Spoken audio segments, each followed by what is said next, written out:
Hi friends, my name's host Eric. I'm the host of Talking with Famous People. I'm here talking to you today. Oh yes, how wonderful you are. It's true. You're so wonderful. Nobody can dispute that. Nobody would even try to dispute that. That's how wonderful you are. Maybe I should move the microphone closer. That would be wonderful too. Today we're talking about things that are wonderful. This is the imaginary stream. That means nothing here is real. And it was all just a dream or your imagination. One of the two. They're basically the same thing. A dream is just an imagination you can wish upon, according to the fine folk at ssuartscire Industries, as they're sometimes known.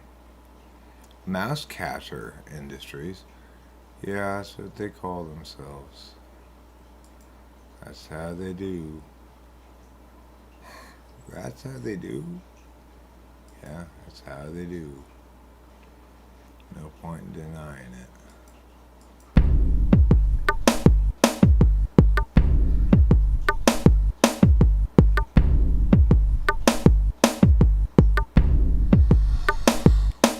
Oh.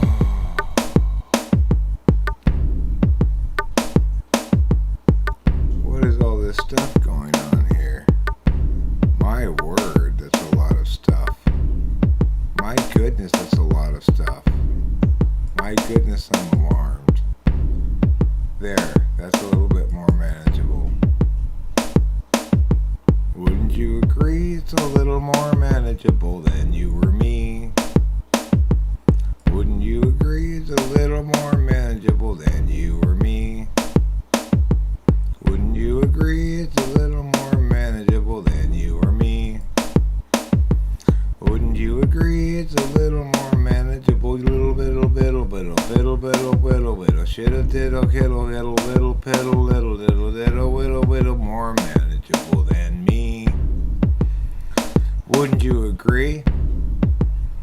Or wouldn't you see? Or wouldn't you want to be a super me, buddy PDPP? Or wouldn't you like to be everything that you can see except me and breathe? Nobody wants to be those people. Nobody's here. Nobody's here for a very good reason. Why? They're not here. They're someplace else. They're in another season. Why? They're not here. They're someplace else in another season. Why? There's no answer for that. That's why you keep repeating yourself, but there won't be another option for that one. You'll have to live with the one you were given the first time. What's wrong with me then? Have you known anything, man? Hi, Zemoid. I've been waiting for somebody to show up. Somebody just like you. Yeah, somebody just like you. Doesn't that make you feel very special? If not, it should. I've been waiting for somebody just like you. Just like you. Just like you. Just like you. Hello, Zemoid. Good morning. I've been waiting for someone just like you. Just like you. I was just done involving myself in a toxic debate between an ESTJ and an elf. And I mean an ISFP victim who was there instead. Not instead of the elf that I had before in the head. I don't know what's wrong with something's wrong with There's something wrong with if you don't know what I'm talking about, there's something wrong with. Maybe that's the problem. The thing that's wrong with that is that part. There's something wrong with the part of me that asks and answers and states answers to questions. There's something wrong with the part of me that asks and answers questions. There's something wrong with me. There's something wrong with the part of me that asks and answers questions. There's something wrong with me. There's something wrong with the part of me that asks and answers questions. What a beautiful kitty you got. Nobody would doubt that, I bet. What a beautiful kitty I got. She's such a beautiful kitty. I'm gonna see if I can get her on. She's a little bit shy, but you know what? Why not? Let's see if we can get the kitty cat. Kitty cat. Oh. Maybe move the camera instead of the thing. Oh no shit. Oh no what? Oh no, you pushed that bling. And now you got something instead. You got ooh head. Look at that kitty. How cute and delightful. What is that kitty? It's frightful. That kitty is the kitty I'm talking about. The wonderful kitty everybody sing and shout. And that's the kitty who is sitting on the chair, which is why the fuck I'm sitting way over here instead on this stool. Why on the stool, Eric? Well, 'cause there's a silly kitty cat, fool. Can't you see how cute she is lying there like that? I couldn't possibly displace her and take her track. Is that clear now? Whoa! Don't knock over the microphone. If you do, then you're a loser, Joan. You're as much a loser as Joan Osborne. You're a big loser, Joan Osborne. I don't actually have anything against Joan Osborne. I just thought that was fun. Joan Osborne's fine. Nothing's wrong with Joan Osborne. This time, anyway. It usually is, but... nothing's wrong with Joan Osborne this time. How wonderful. I was worried. Nothing's wrong with Joan Osborne this time.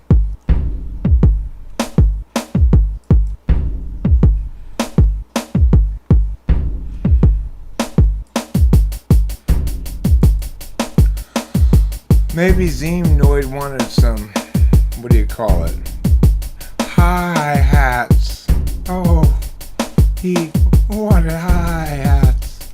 Oh, everybody likes the hi-hats though. Hi-hats, tickety-tack.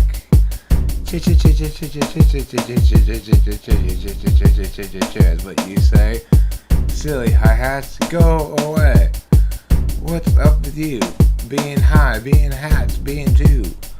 Being five, being four, being foo. Being wonderful. Yeah, you're wonderful, hi-hats. Hi-hats is wonderful. Hi-hats is wonderful. Hi-hats is so wonderful. Hi-hats is wonderful. Hi-hats is wonderful, wonderful, wonderful. Yeah. What? Yeah. Stop touching me there. It's making me feel icky. Oh yeah? Wait, that's a different beat though. You can't suddenly change beats like that. That's not allowed. You're gonna get in trouble. That's not allowed. You're gonna get in trouble. That's not allowed. You're gonna get in trouble. You can't just switch beats like that. That's not allowed. You're gonna get in trouble. You can't just switch beats like that. That's not allowed. You're gonna get in trouble. The beat police are gonna come put you in beat jail with the other beats that didn't make the stew. They didn't adequately make up for some portion, so now they're in jail, of course. What do you do? What do you do when somebody says I cannot do what I want, and that's what, and that's what you want to what? I don't know what you're talking about, but that's your new name, okay, Zeemnoid? You went from Xenoid to Butt. Oh, I see. Boba Fett's gonna critique the beat, huh? Just something neat. I tell you what, it's easier to rap over than nothing, you stupid big butt. You don't like this beat? Well, you know what? I've got another option for you. Wait a second, Eric. You can't just change the beat like that. What? That's not allowed. Hijack. This isn't any better, says Boba Fett. What? This isn't any better, says Boba Fett. I can't contain my low FE. Eric, stop this fucking shit is what you're saying, you know? Okay. Well, I was waiting for people to show up. You know, nobody was here for a long time. So what was I going to do? I was going to fuck around. Might as well fuck around Eric style. Fuck around Eric style, fuck around Eric style, fuck around Eric style, fuck around Eric style, fuck around Eric style, fuck around Eric style. Boba Fett likes to say what garbage, but he's the one here watching it. Go Boba Fett likes to talk about this being garbage, but here he is again watching it. Boba Fett always likes to talk shit, but here he is again, and what's he doing watching it? Oh my God, Boba Fett always likes to talk shit, but here he is again, and he's watching it. If this is such shitty shit, why the fucking are you watching it?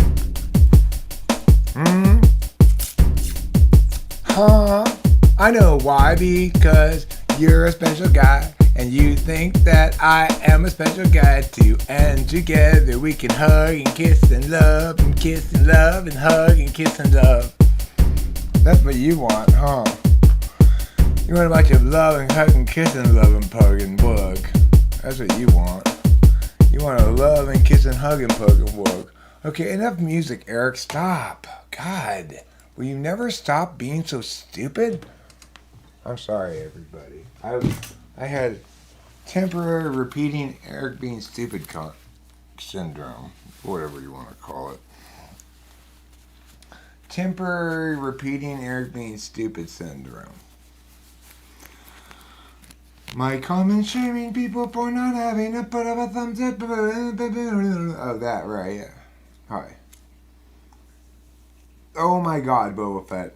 Until you actually do something, you got nobody that's talking so much shit. Oh, that's right, I forgot. You did something. You swallowed some alcohol. Congratulations.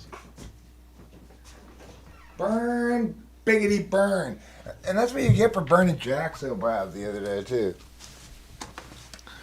Truth hurts, don't it, motherfucker? No. I'm being mean at home. I'm not being mean on the road. That wouldn't be appropriate. Hey, look, it's my two fans, Jack and Boba Fett. Oh, wait, there's Lee Man, too. That might be Rachel, who knows. Lee Man could easily enough be a fake name that Rachel's using to make me feel better.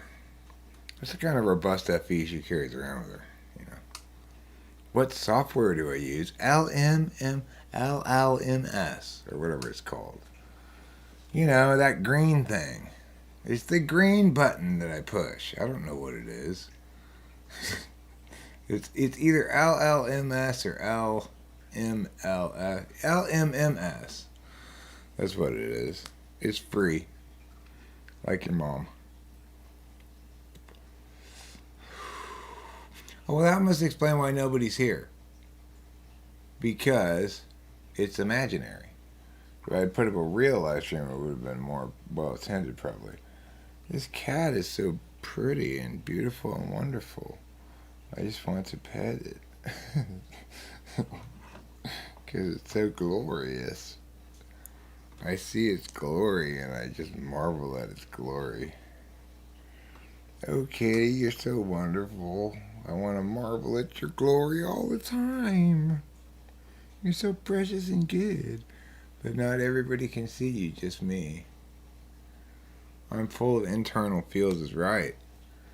I'm feeling internally my love for this cat. Oh my God. Oh yeah.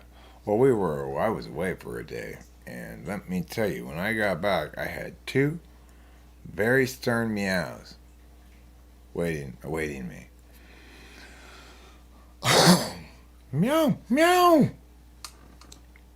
I'm like, where have you been, mister? You know, and I felt bad. Because I left on, what day was that? What day is it now? Who knows? I was gone for like meow meow hours, you know. It was like a full, well, she had to spend the night outside. She's not used to that. Usually when we go away, we'll lock her in the meow with the butt bucket for kitties, which is what they call her litter box. Stop putting your trash in my litter box. Now I've answered your question, but your claim that I didn't answer it remains right there, just staring me in the face. But I've answered it now. It's LMMS. That's what I use before I actually do anything. It's like most of my work is done in Audacity. If I'm still playing around with beats there, it's very beginning, probably will never turn into anything. It's got to be fairly deep in Audacity before actually it might turn into something. Like what, Eric? Like anything, really. Could be anything. It's hard to say. There was more DMT left than I thought, really. I managed to. Once you heat up the thing, make it all hot, the glass burn, you know. Make it all go to the bottom. That's your job as a person, as a human being, is to make it all go to the bottom, because otherwise you're not going to get to smoke it, you know. Just life as it is. Nothing you can do about that. Oh, I'm audacious like that, alright. I super love and am used to Audacity. It's such a lean, bam program, you know. Oh, sure, it's not very line things uppy for you. You know, it's not very line things uppy, but that's okay. You learn to line things up yourself eventually, if you fail for many years. And that's how you learn to use Audacity.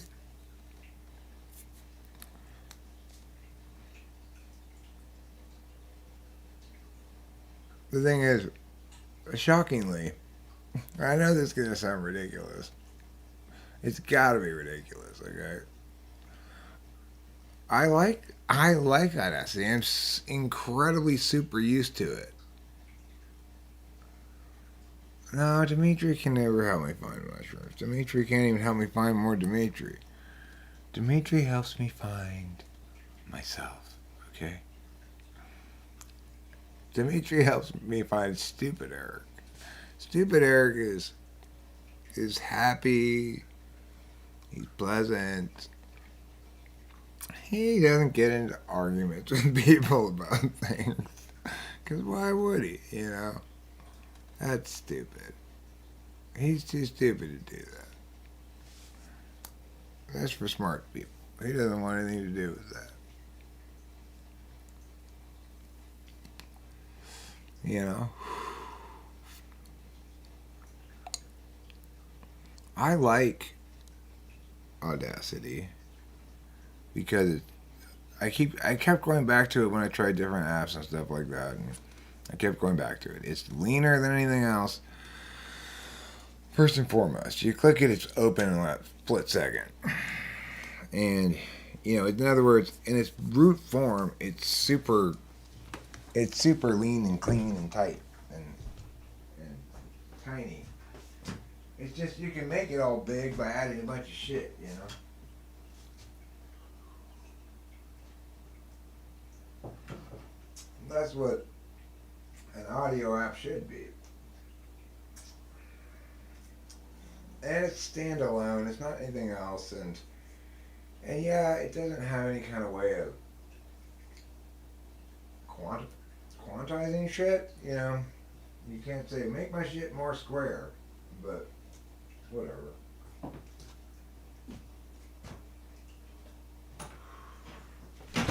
Basically, it just means you have to not fuck up in the first place and or fix things note by note. You can't rely on pushing a button to do things for you, which is necessarily going to be the case anyway, because I wanted a specific way that's not going to be exactly like the button pushes, you know. I mean, it might be, I might add a button here and add a button there, but, you know, the thing to remember is this. At the end of the day, effects, including EQ, are effects. And you are taking away somewhat from the full frequency range of a naturally recorded instrument, you know? And so what turns out to be generally the best thing to do is to get your naturally to record your instruments really well, and or to get a sample that you like the sound of a lot, and then do a little bit of EQing of things so that they fit into their own space a bit, and a little bit of panning and stuff, and not a whole hell of a lot else really. I mean, I like to usually put some sort of effects on my guitar, but it's only because I'm working with a shitty acoustic guitar, and that's the only thing I got. So, I mean, now that I wisely, sometime back, very wisely, did I do this. Did I take apart my Stratocaster so I'd put it in, I wanted to put a new pickup in, of course. And that was a good decision. I know, I'll take this all apart. We know how that ends. It doesn't end with Eric putting it all back together. But Eric, for some reason, ignored that, the knowledge that he's built up over the years, that time. Alexandra Zadarova. Oh, Luthier Smoothier. Okay?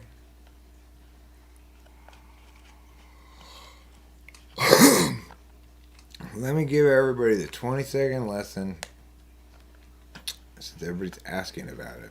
Eric's opinion about the hallucinogenics is as follows. If you've never done any hallucinogenics, you should probably start with the DMD. You could even start even smaller than that if you wanted to with stuff. Yeah. But that's a shitty compromise at best. And it's a stupid test of something that's not worth smack in anything at all.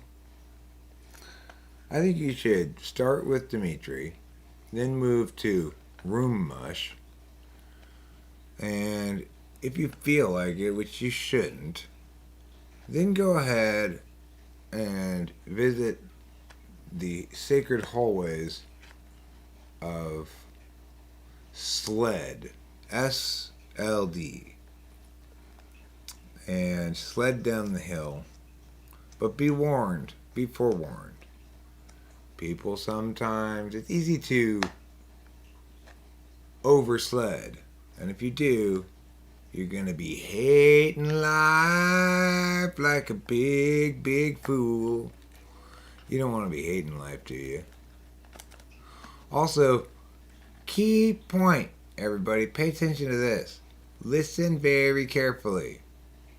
This is super important. If you are on an SSRI, roof and a Renix, says Scooby. Okay? Because you might also get serotonin syndrome, like Rachel. And let me tell you something. That's a scary thing to have happen to you. It could be Guillain-Barré syndrome or whatever.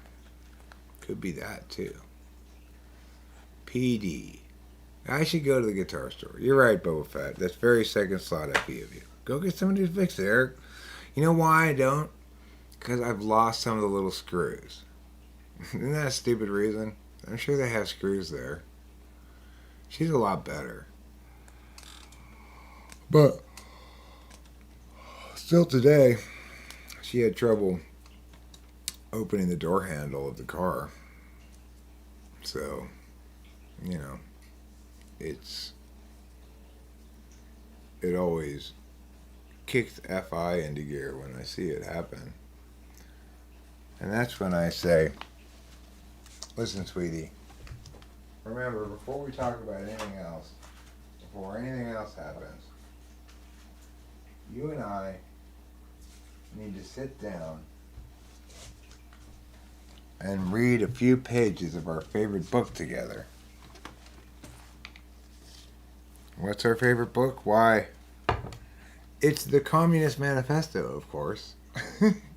What other book could anybody enjoy as much as this fine read? Look at that guy looking so happy being a communist. Dimitri is a friend. Oh, you know, it's been a good friend of mine. But lately, something's happened, it's not hard to define. Dimitri's got himself a girl, and I want to make her mine.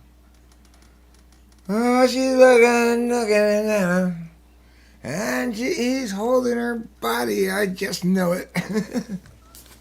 I'm making songs hilarious. I wish that I could have Jesse's girl. Would you like to know what my fortune was? I went to the... Oh, that reminds me. That's one I need to definitely upload as a short.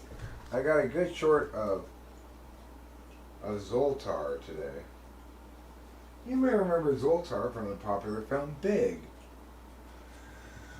Zoltar is the individual of indeterminate ethnicity who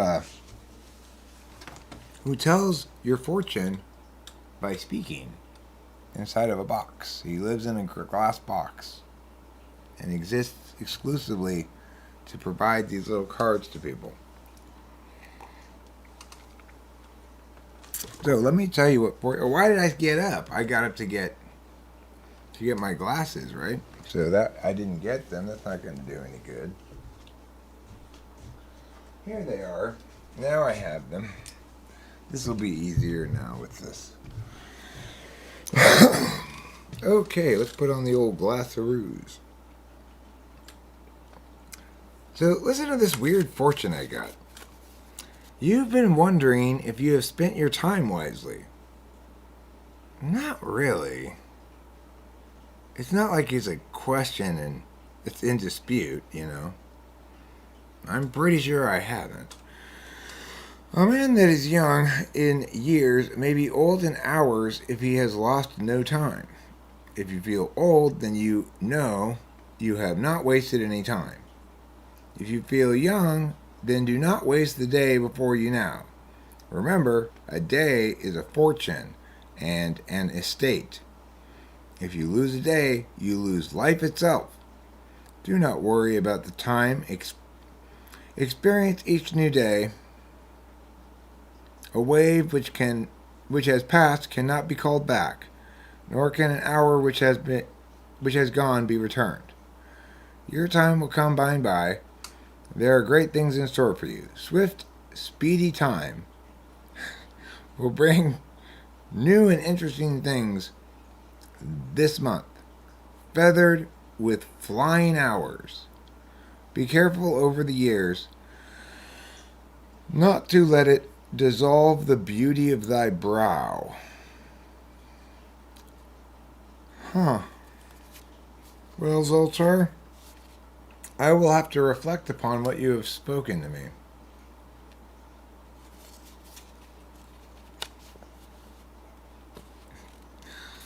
My student Jeffrey is reading it at school, and his mother bought me a bag full of every book that he's reading at school.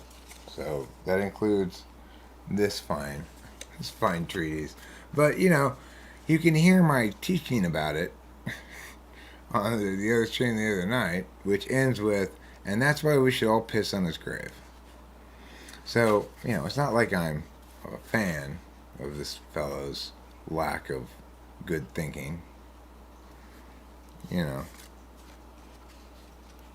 two. I guess it's by two different people. As I said, two different people collaborated on this nonsense. Well, neither of them seem to be able to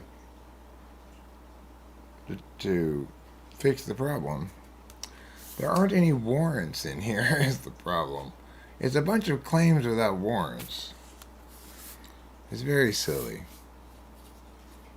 Whoever wrote this must have been hanging out a lot with Dimitri. Seems like a joke that I'd make on Dimitri.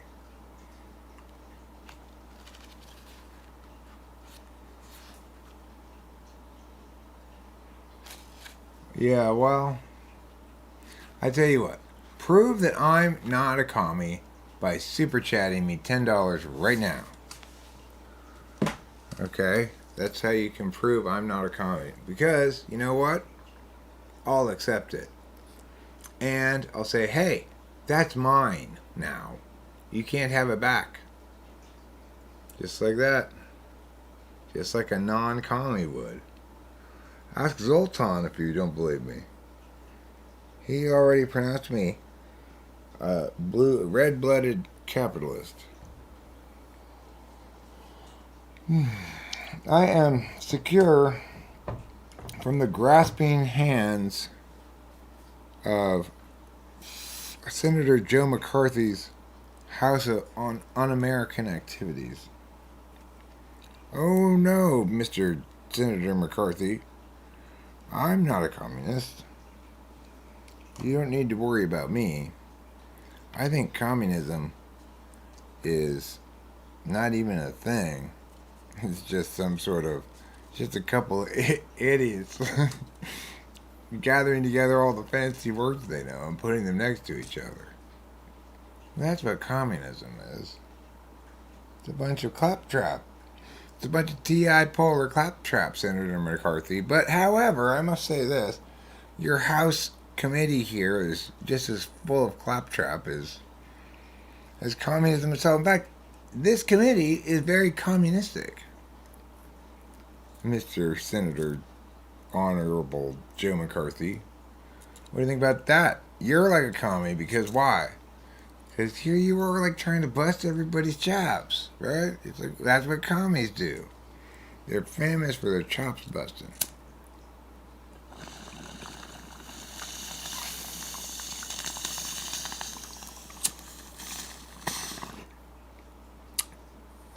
No, Rain, we can't. I wonder what would happen if we did. I wonder if it tried to do anything with its power. Hey, there it is, right on cue. Would you look at that?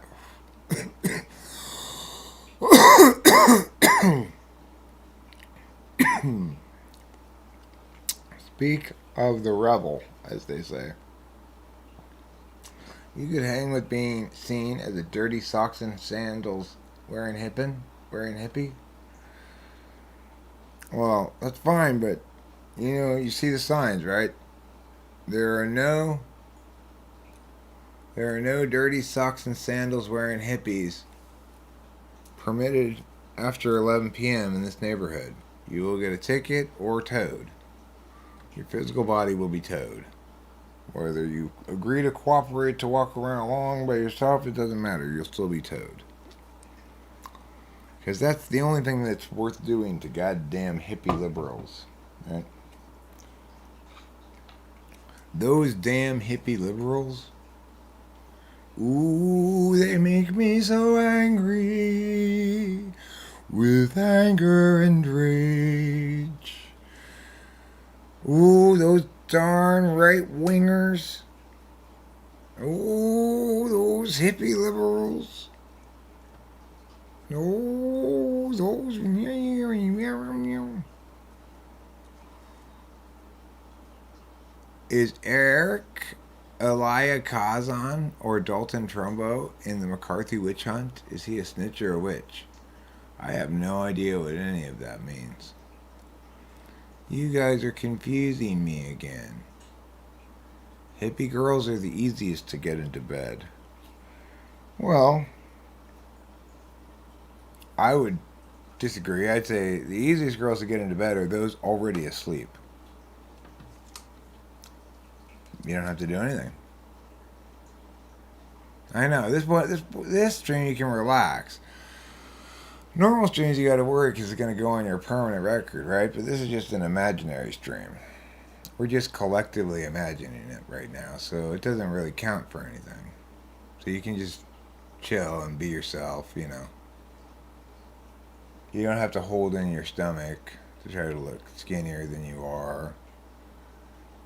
You don't have to quickly put out that cigarette to pretend to be a non-smoker, because nobody likes smokers. Smokers are lame. Everybody knows that. But Eric, didn't last live stream you tell us that smoking was cool? I tell you all sorts of different things about things. They're all equally true at the moment I say them. And yes, smoking is very, very cool. But that doesn't mean I'm advising you to do it. I'm just not going to lie about how cool it is. You know, why would I do that? I'm not going to.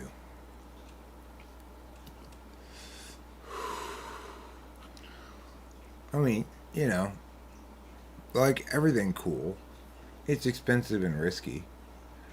But that's part of why it's so cool, I guess.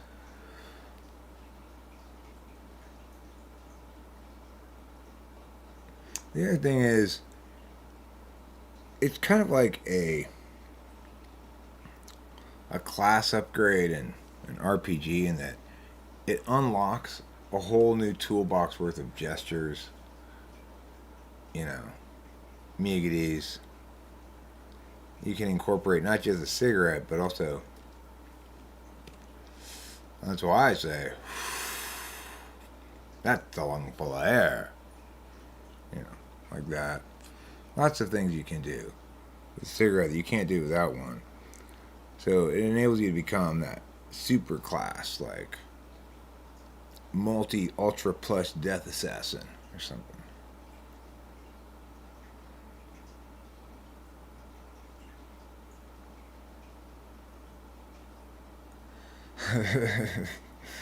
Rain, that's a funny question.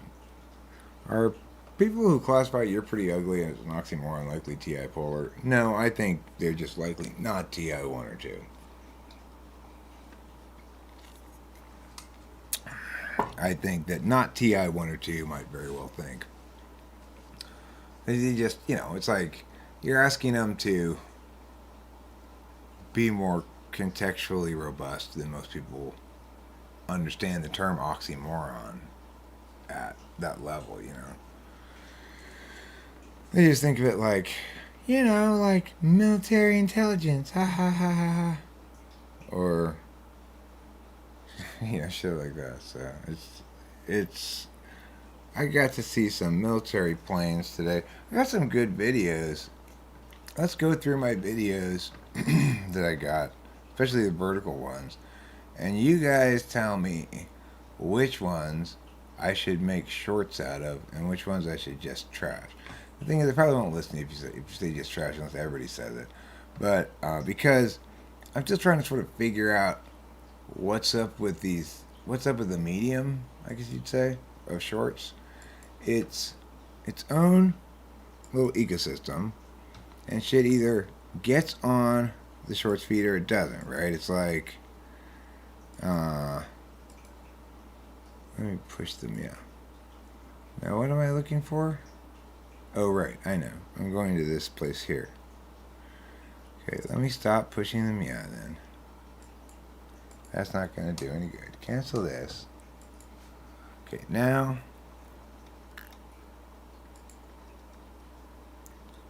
Miggity the mia. And there. Okay. So this is stuff from, this is my, what you might call Google Photos. Okay. I don't know if you're familiar with the application. It's called Google Photos, and it makes your phone send its pictures up to the internet.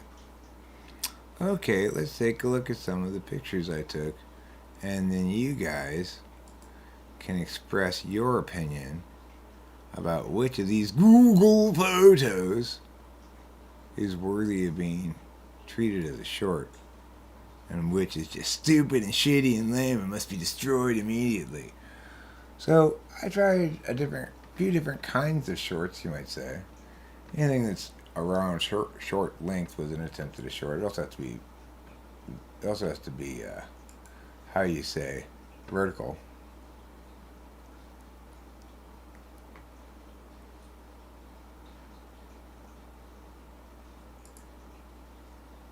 That's not a very good one.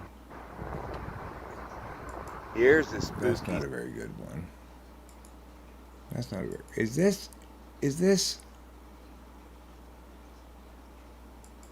on me? Okay, I have to put the headphones on. No wonder. That's what's wrong with me. Life can be painful. Life can be I'll put the headphones. Yes, it's such a brainful. It's driving me mad.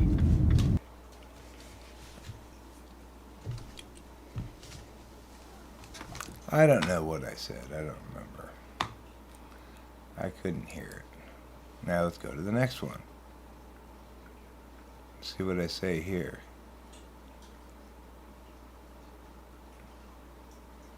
Well, go ahead, thing. The basic problem with understanding things is that it doesn't correlate well with taking action. Good point, Eric. The basic problem with understanding things is that it doesn't correlate well with action. That sounds fancy and true.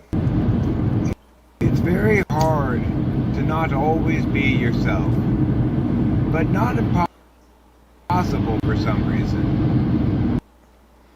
It's very hard to not always be yourself, but not impossible. It's another good point, Eric. You're full of good points today. You sure are. Let's see what else we got. Back when Sacagawea helped Christopher Columbus discover America, the Oregon Trail had yet to be blazed. So true. You're so full of true words. It may be that flying is just swimming in a less viscous medium, but that doesn't mean I can turn a fish into a bird. Wise words, Eric. Wise words. You are so full of wisdom, it's making me puke. How about you guys? You guys puking too? Life is like the Truman Show, except everybody's in it and nobody's watching. So, the thing is, as part of this sort of speculative endeavor about what might work as a short, I tried a few of those things, which you might call single sentences that Eric says.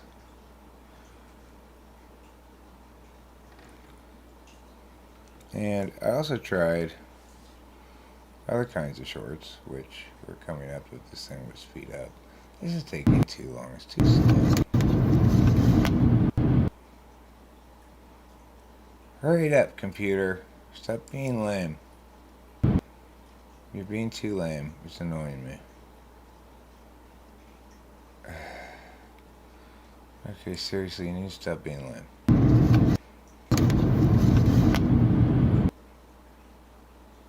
Like, that's not even anything. What is that? That's not even a thing. What's this? Looks like we're on the trolley. This is boring. It takes too long to look at these things. You need to be fast.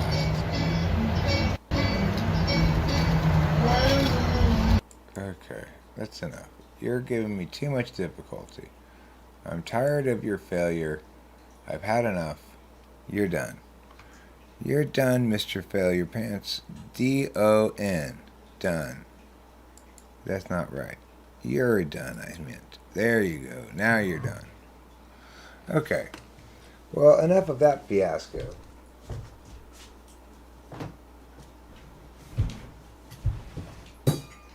But we love that fiasco so much. Oh, no, you don't. Nobody could possibly love that fiasco. So you need to stop your lies. You need to stop your constant lying. It's angering me. Okay, let's see what's happening over here in the internet town. Finally I can take these horrible things off.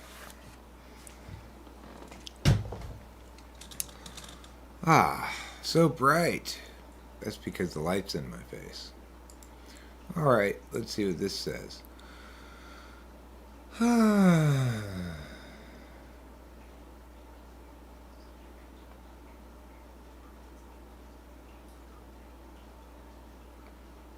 Okay.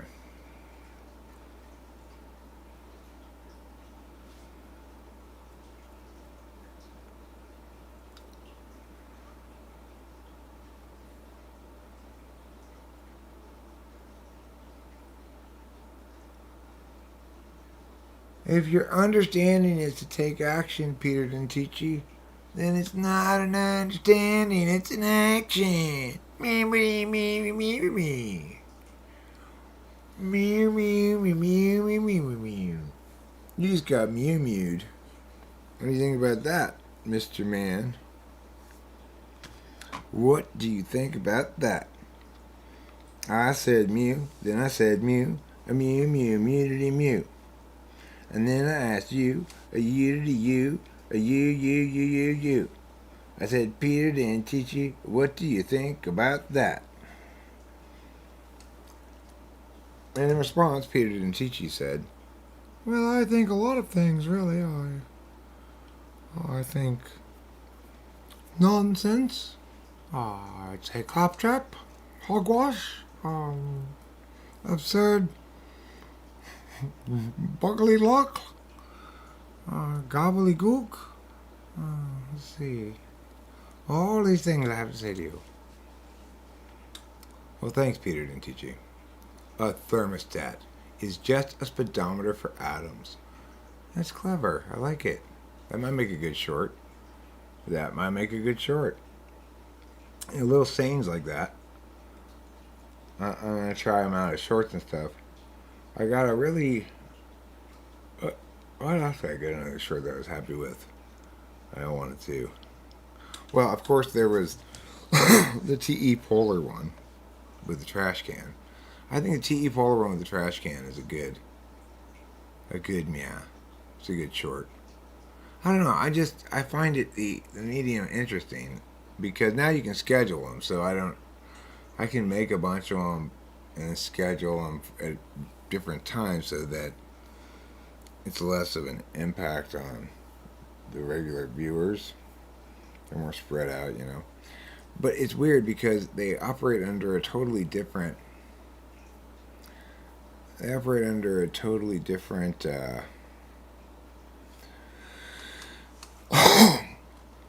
They operate under a totally different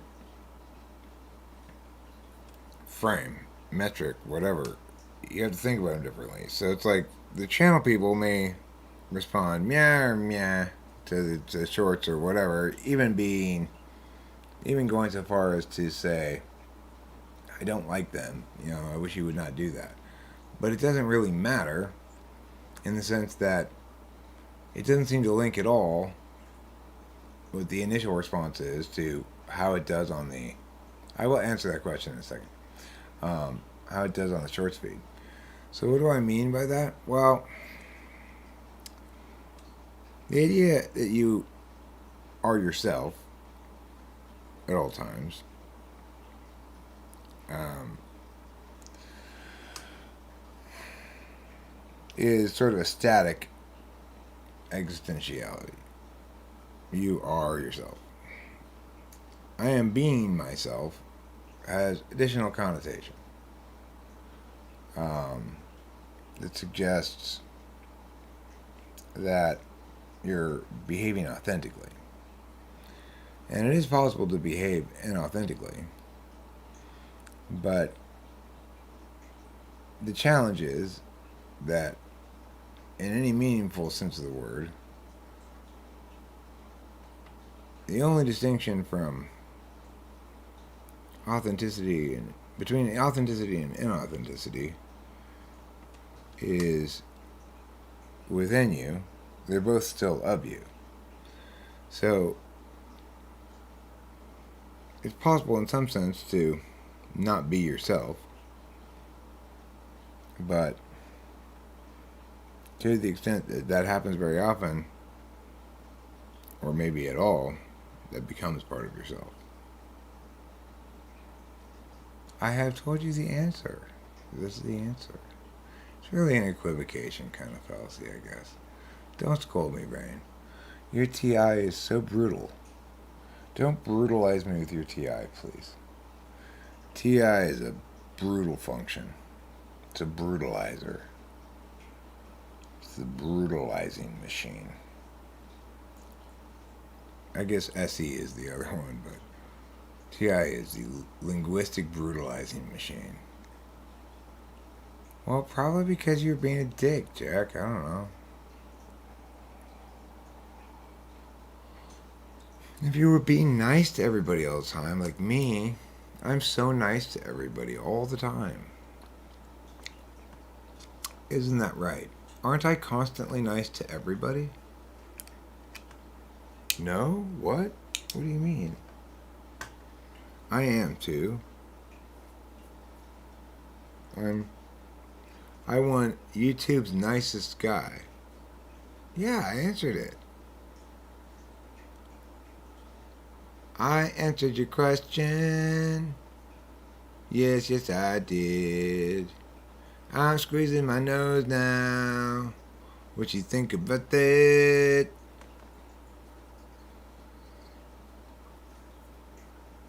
I don't know, it just seemed interesting.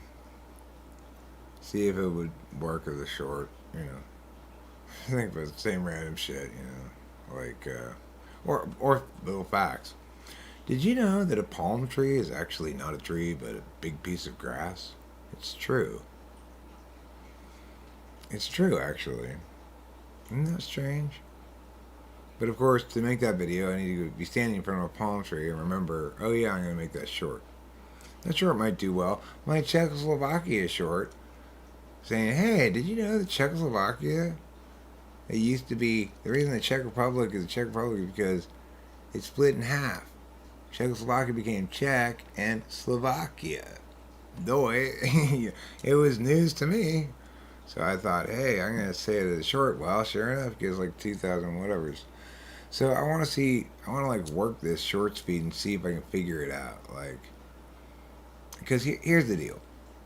It wants the people to loop it. So I'm going to make one fairly soon. Maybe I make it right now even, where it says something like this. Wait, hold up. Just wait a second, wait, here it comes now. And then have it loop. Wait, hold up. Wait a second now, here it comes now. Wait, hold up. Wait a second now, here it comes now. Wait, hold up. So it loops around perfectly, right? And see how that does as a short. Because if it works as intended, then people have to listen to it forever for something that never comes. Which people love that. You know, who doesn't love that? The thing is, here's the key to making things work properly also, is don't have pictures of me. Nobody wants to look at me. Who do they want to look at? Well, the cat, of course. That's a good thing to look at. Cat's a better thing to look at than the air, that's for sure.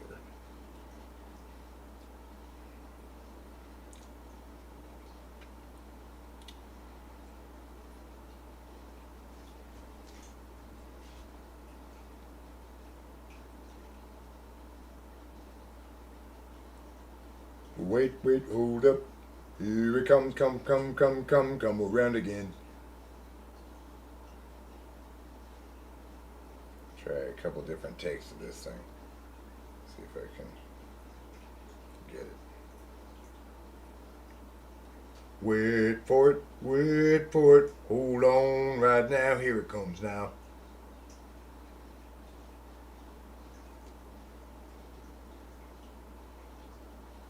Wait, here it comes right now.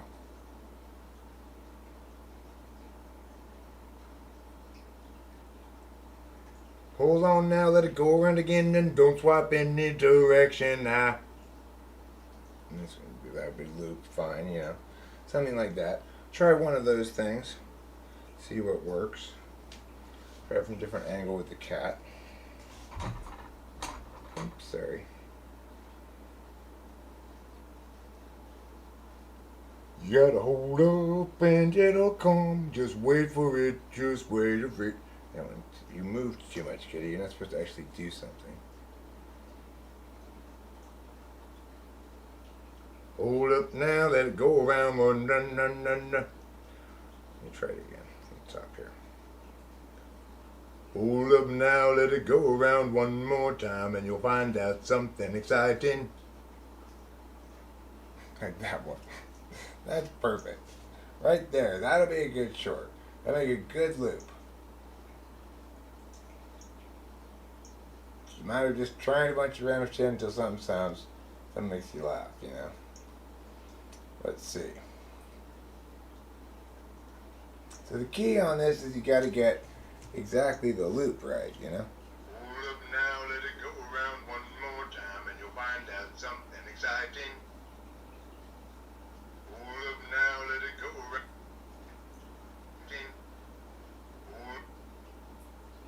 Exciting. Hold up now. Exciting. Hold up now, let it go around. And exciting. Hold up now, let it go around. Hold up now, let it go around one more time, and you'll find out something exciting. Hold up now, let it go around something exciting. Hold up now, let it go around one more time, and you'll find out something exciting. Hold up now, let it go around. Hold up now, let it go around one more time, and you'll find out something exciting. Hold up now, let it go around one more time, and you'll find out something exciting. Hold up now. Something exciting. Hold up now, let it go around one. Hold up now, let it go around. Hold up now, let it go around. Let it go around one more time, and you'll find out something exciting. Let it go around one more time, and you'll find out something exciting. Let it go. Hold up now, let it go around one more time, and you'll find out something exciting. Hold up now, let it go around one more time, and you'll find out something exciting. Hold up now, let it go around one more. Something exciting. Hold up now, let it go around one more time, and you'll find out something exciting. Hold up now, let it go around one more time, and you'll find out something. That's perfect. Hold up now, let it go around. Okay, so I'll put this one public right now, because why not? Hold up now.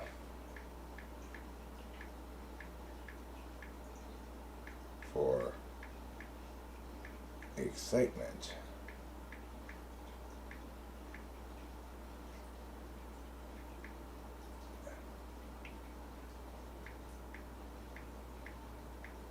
Excitement. Everybody loves excitement. Kitty.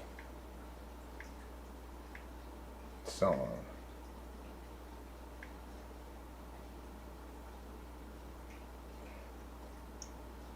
public. Publish it right now, MFers. That's what I call them when I'm telling them things. Okay, there you go. And that's the newest world's favorite video. If it works, as promised, what did you just see right there?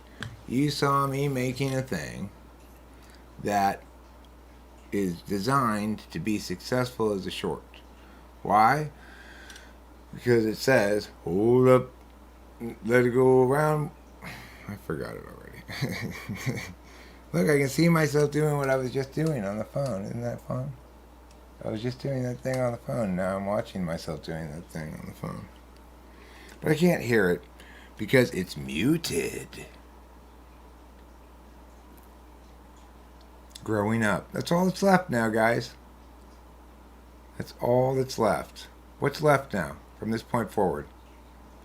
Growing up. That's it. That's all we got left in us. We got growing. We got up. We are growing up. That's it. It's nothing more worth thinking about. Yeah, life's a funny thing. I guess now I've answered all the questions. All the big questions. The meaning of life. The meaning of death. The meaning of life versus the meaning of death. And what happens. Who wins. Oh no. You just wait and see, Peter Dentici. When you wake up, yes, it will all be a dream. And that short will make you wonder, but was it really a dream? You see? You know what? I'm going to make a movie called Fixed Back Mountain, where a man and a lady go into the mountains and hump. And there'll be horses around. That's how you know it's a cowboy movie. Fixed Back Mountain, I'm calling it. Why? Well, because you see in that first movie that everyone talks about, that Brokeback Mountain, the reason it was broke was because they were eating wrong. They had mistaken each other for a woman, apparently.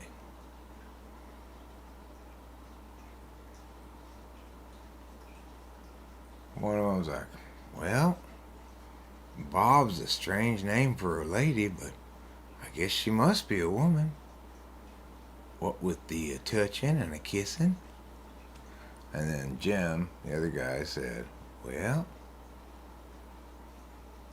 Bob said about Jim, well, Jim sure is a strange name for a lady. He had much the same accent. But with all this kissing and hugging, she must be a lady. They kept thinking that all the way through their second child. At which point, the doctor informed them, those babies are coming out of his butt, and both of you guys are dudes. They were shocked. They had to explain to their families. What? But how are you fathering children? And then they have to explain that Jim had an unusual genetic deformity called a butt uterus.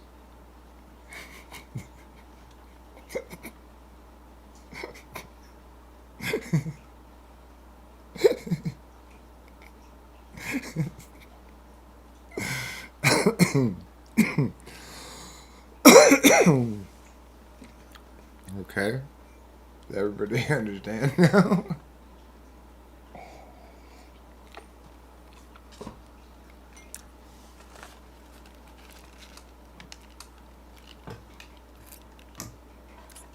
A butt uterus, doctor? Are you sure? Yes.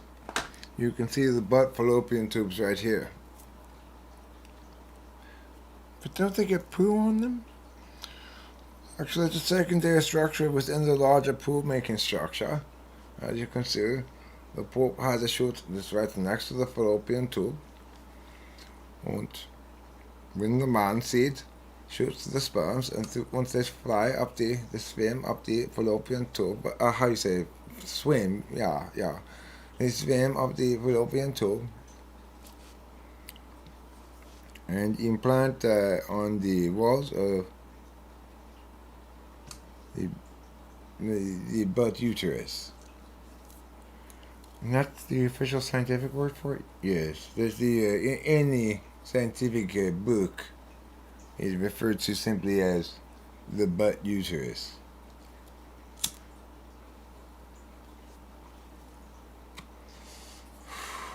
Doctor, I'm concerned your accent seems to constantly be changing.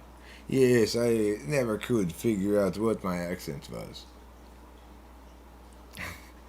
Scroveries, they're called. As is normal, when somebody has the butt uterus, they are accompanied by the scroveries. And indeed, Jim has the scroveries, which are the butt ovaries for the butt uterus, and the sperm implant them with the man seed, and conception, mitosis. Is it just fantasy? Is it probably a better question, Joe Victor Lotfi?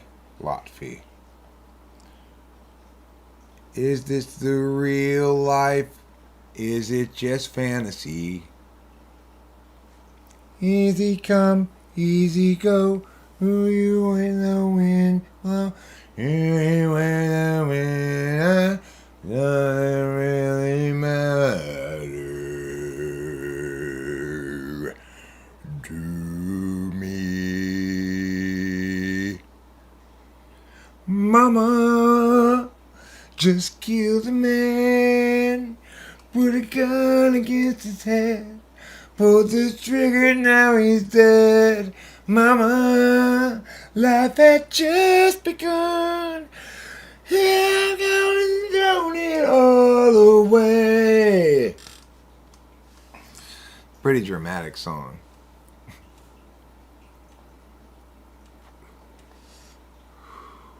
Okay, fine, Jack. Every time I say something like that, I get a big meow from you. Every time I say some negative thing about you that's not true, you get all upset about it for some reason.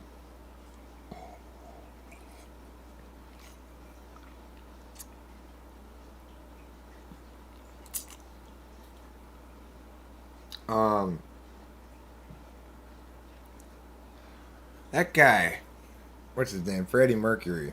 He wrote some highly flamboyantly dramatic shit, but he totally pulled it off. You know, it's like it's silly. It's absurd on some level with its operatic weirdness, but it totally works anyway. You know, like bicycle, bicycle. That bicycle song. I want to ride my bicycle. I want to ride my bike. I want to ride my bicycle. I want to ride it where I like. You say black, I say white. I mean, like, what the fuck is that? You know? It doesn't. You can't tell if it's showboat or they might be giants. You're my best friend. Yeah. That Queen. You know why they were called Queen? Strangely enough, because they were homosexuals. At least one of them. And that was like code word back in the day for homosexual.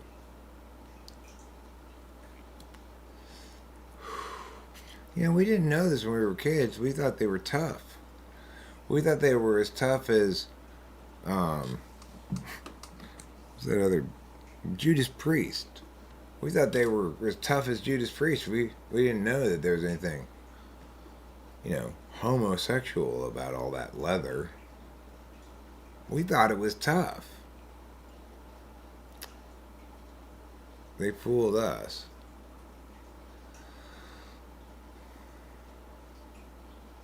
Many synonyms for homosexual. Reverse heterosexual.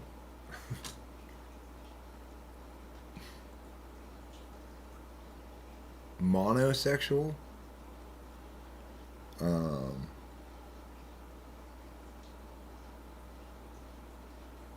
Double penis sexual. That's just for gay men, of course. Two poles, no holes. That's also for gay men.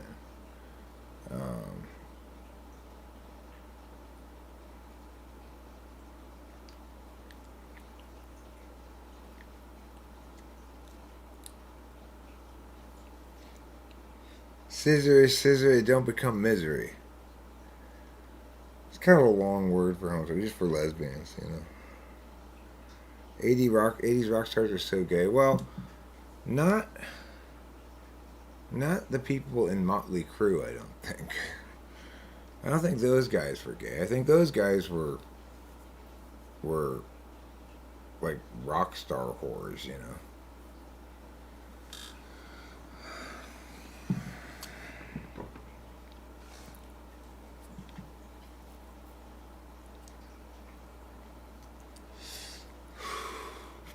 If you think about the song, "If You Want My Body and You Think I'm Sexy, Come On Baby, Let Me Know."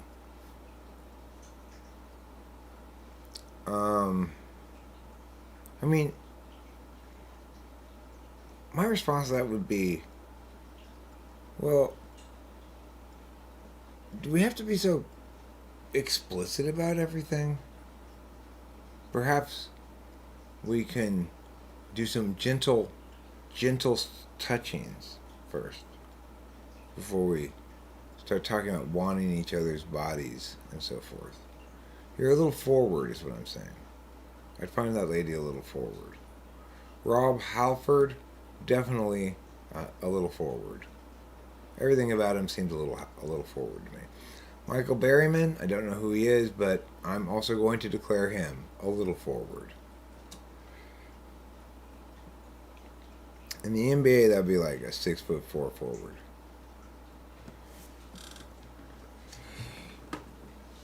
If I were a forward in the NBA, I'd be considered a little forward.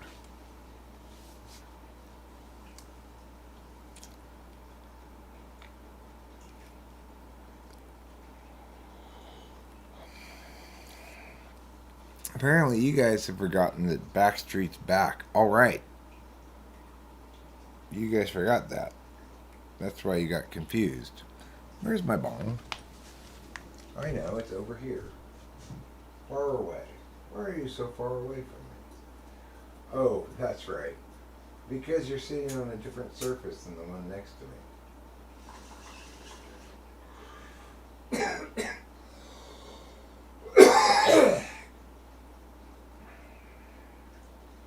Okay, I left some stale smoke in there last time. That's not a good thing to do.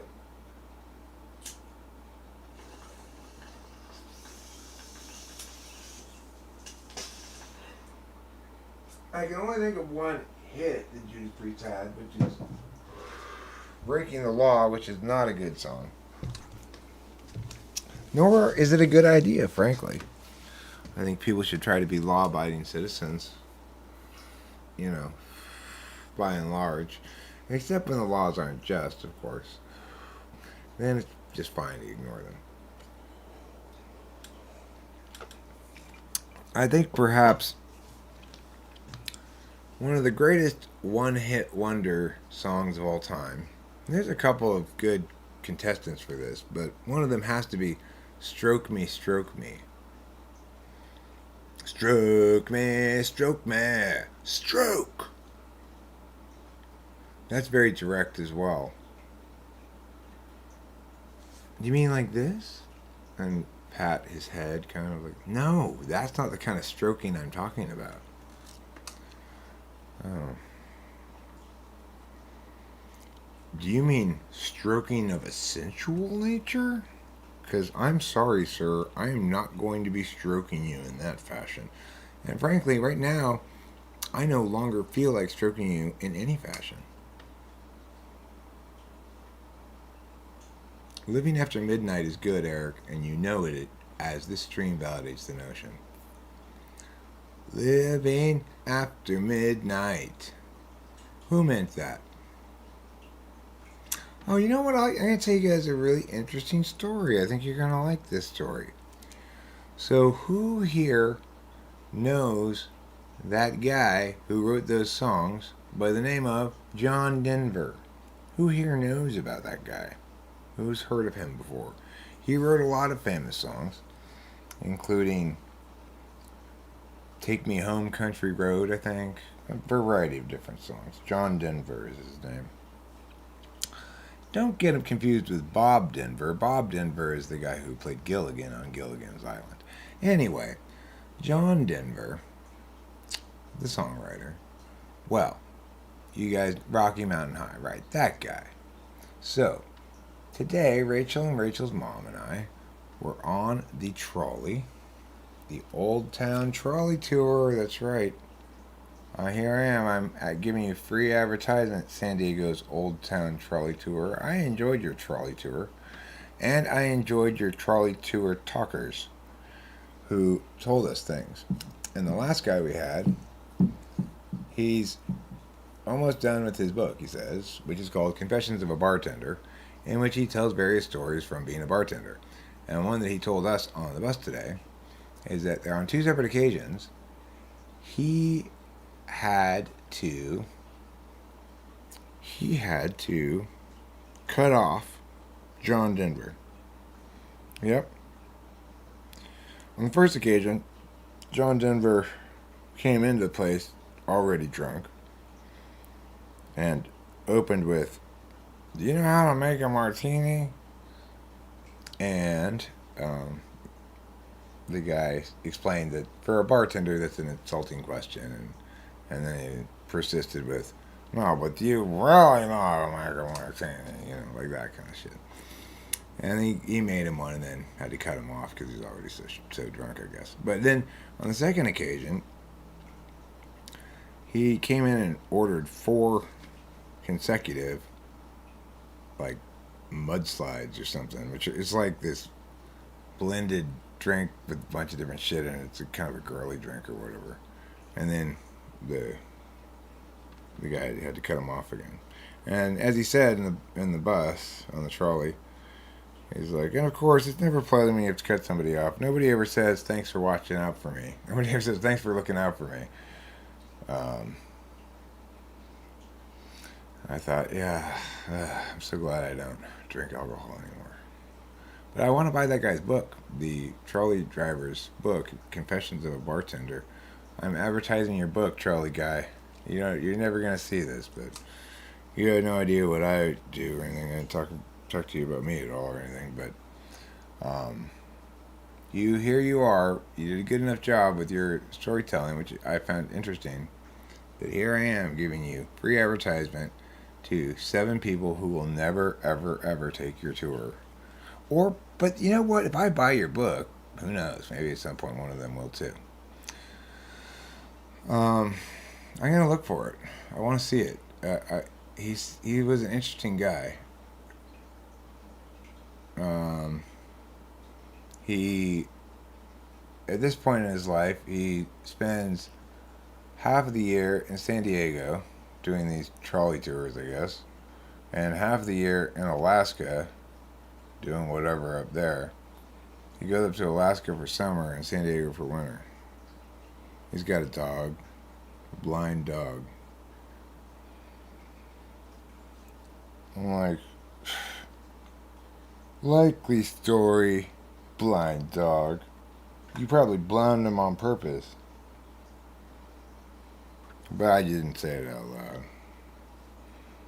You couldn't tell if the dog was blind or not in the picture of the dog that he had in his trolley.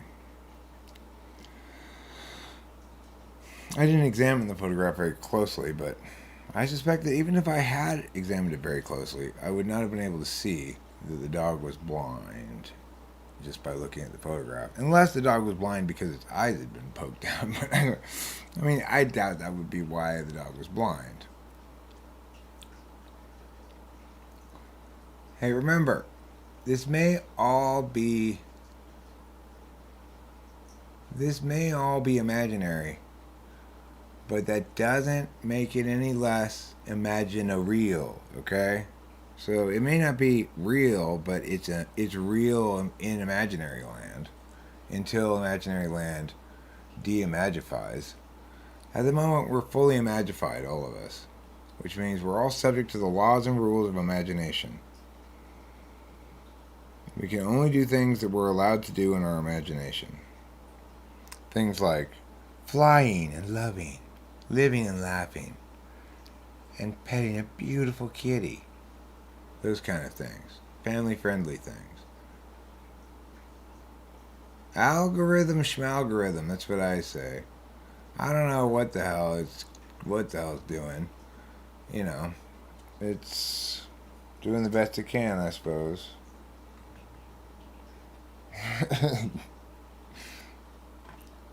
Keep up your good work, algorithm.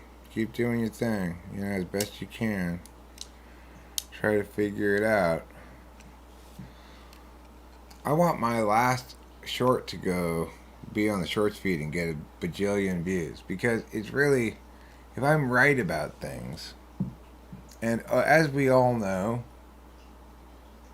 I usually am right about things, but if I'm right about things, and if I'm not right about things, then, well, that's not totally shocking or anything. I am sometimes wrong about things as well. Anyway, if I'm right about things, then I think that short I just uploaded should be very successful, because it's built in, like, loop me, you know? It's got loop me-ishness built into it in an important and exciting way. And if you're like me and you like things that are important and exciting, then you're really going to like this because of its important excitement. Let me see how it turned out. I'm going to look at it now with my looking eyes. What do you mean 0 views? God. It's almost like I'm live streaming at the same time I published it or something. That's no excuse.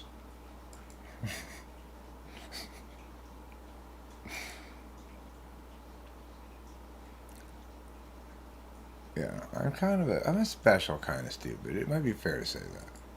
I'm not just regular kind of stupid. It takes extra special stupid to be Eric. Let me push the old hashtag meow thing. To make it more, I don't know, happy. Kitty song.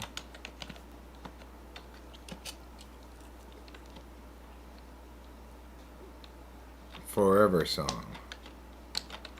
Forever truth. Hashtag forever truth. This song should be looped forever. For good luck. And magical powers.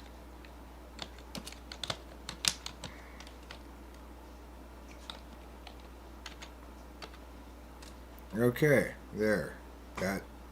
That explains it. This song should be looped forever. This song should be looped forever. I just put looped for, it's fine. I don't need to put forever. It's just an extra word that takes too much time to say. Or think, or hear. I'm going to push loop though. Hold up now, let it go. Loop. I said loop, loop, loop, Around loop. one more time and you'll Loop, find out loop, something loop, loop. exciting. Hold I up can't now, hear let you it go. because Around you're one more on the time and you'll wrong find audio out channel. something exciting. Let's Hold up change now, that let right it go now. around one more time and you'll find out something Piao exciting. and Pia. Hold up now, let it go around one more time and you'll find out something exciting. Hold up now, let it go around one more time and you'll find out something exciting. Hold up now, let it go around one more time and you'll find out something exciting. Hold up now, let it go around one more time and you'll find out something exciting. Hold up now, let it go around one more time and you'll find out something exciting. Hold up now, let it go around one more. It keeps promising that, but you know what? It never really delivers. It's tricking you. Did you guys get that? It's tricking you.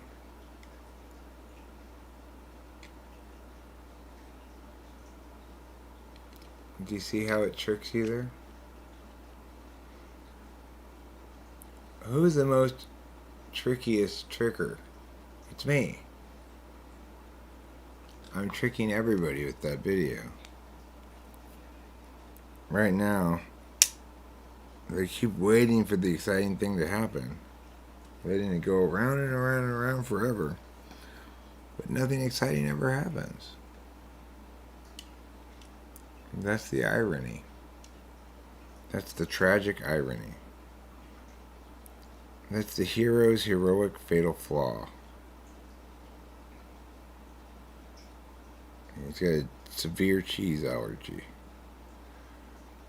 And, of course, like any sane human being, he eats a lot of cheese and it kills him.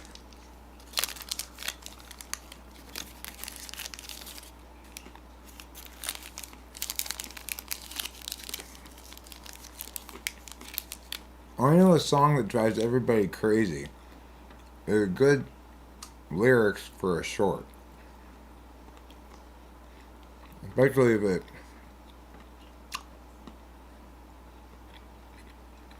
loops like that, you know?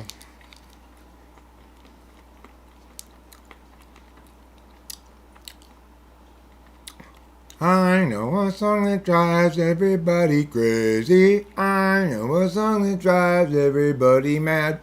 Loops. That's a good one.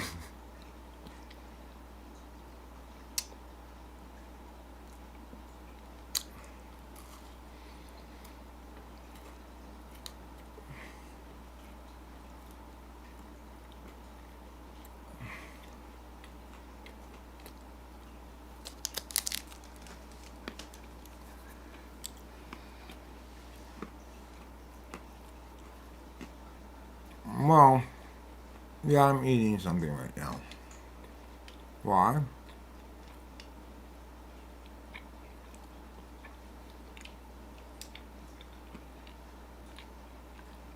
Hunger.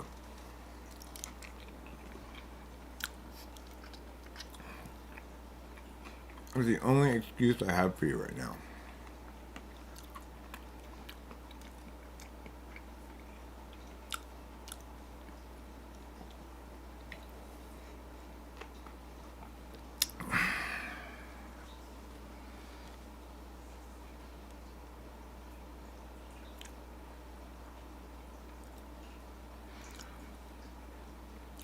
At the end of the 20th loop of this song, you'll hear a certain thing change up. At the end of the 20th loop of this song, you'll hear a certain thing that'll change up.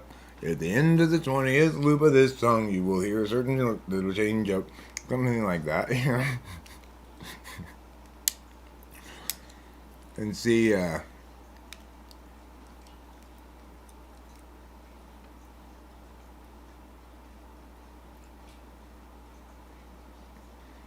don't know who Steel Panther is.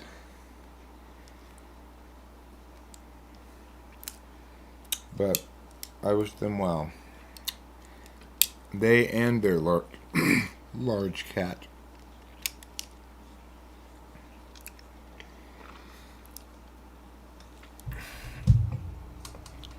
How many pigs do you think it would take to fill up? Ah! Ooh, Eric. To fill up a full-grown Tyrannosaurus Rex. If you had a totally hungry Tyrannosaurus Rex. It's full grown, big old Tyrannosaurus Rex. And we're going to toss it live pigs one at a time until it was full. Once we got medium-sized pigs, or we're kind of like bite-sized, it's a big Tyrannosaurus Rex, okay? So, you get medium-sized pigs, so it's like basically one bite and you can swallow them, right? How many pigs do you think you'd have to toss to a Tyrannosaurus Rex until it was full? Okay, none of these comments from you guys are answering my question at all. I've got important questions about Tyrannosaurus Rex. If Tyrannosaurus Rex dropped a pig, would he just let it run away? Would he give up on it and wait for the next one? Or would he try to grab it, knowing that he might tip himself over but if he tries to put his head down too far or something, because of his little baby arms? Why do they have such little baby arms anyway? If evolution's so real, why did Tyrannosaurus Rexes have such ridiculous arms? Answer me that. How is that an advantage, huh?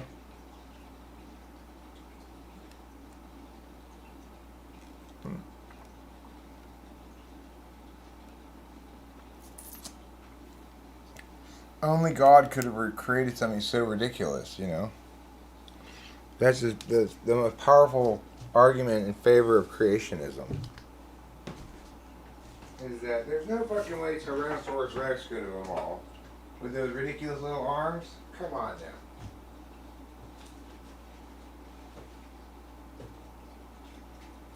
now.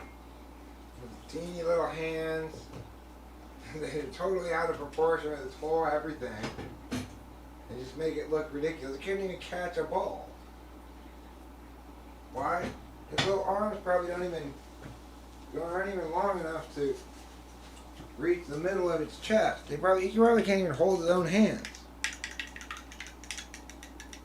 He probably can't hold hands with himself. That's how small Tyrannosaurus Rex's arms are. Only God could make something that ridiculous. You know, that's fair. T-Rex never existed? Not even once?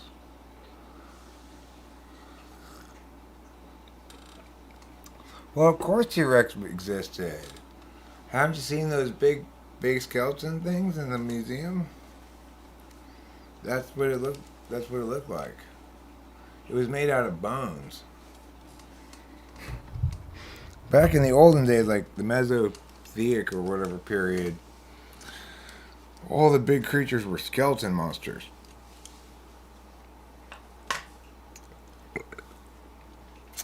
That's how they evolved, right? They evolved bones first, then meat. You know, like, it makes sense, right? Why? That's a good way to evolve. You evolve the tough parts first, the bones. If you get the bones evolved, then when you evolve meat, you had some practice being a little less vulnerable first, and then you learn. You learn the ways of the meat-clad one, as they call it in botany.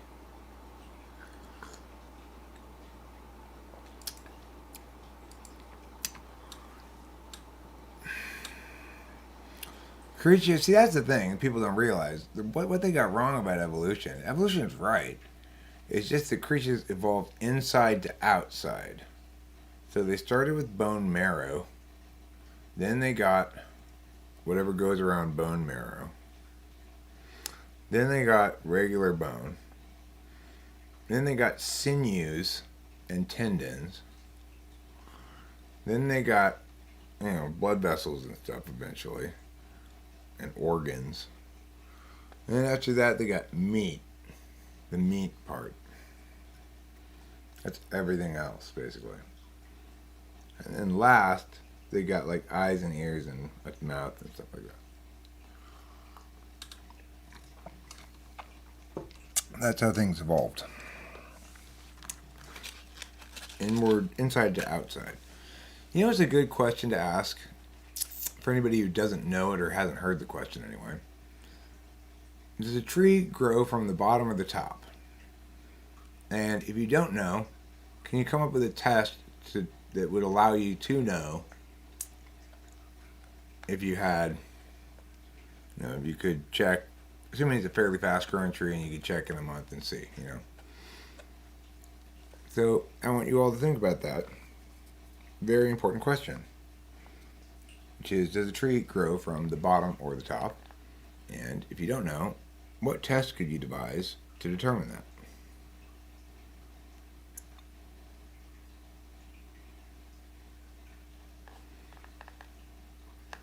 Jeremiah Pick says it grows from the bottom. Anybody else want to chime in on this question? Murda means shit in Portuguese?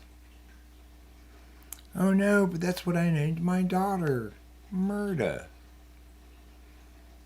Guess you better not go to Portugal.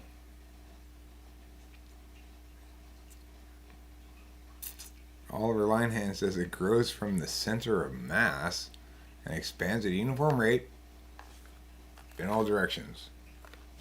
Okay. That's not correct.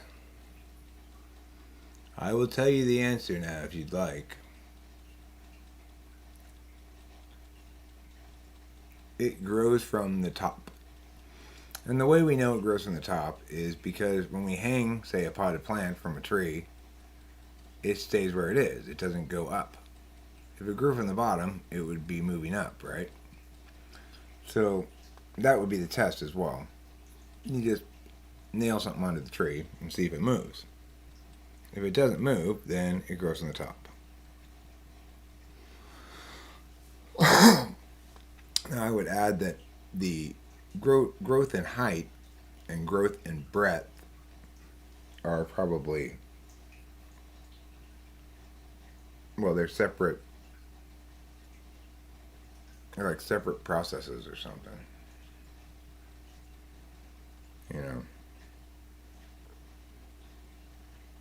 They're separate but equal. Like segregated education was.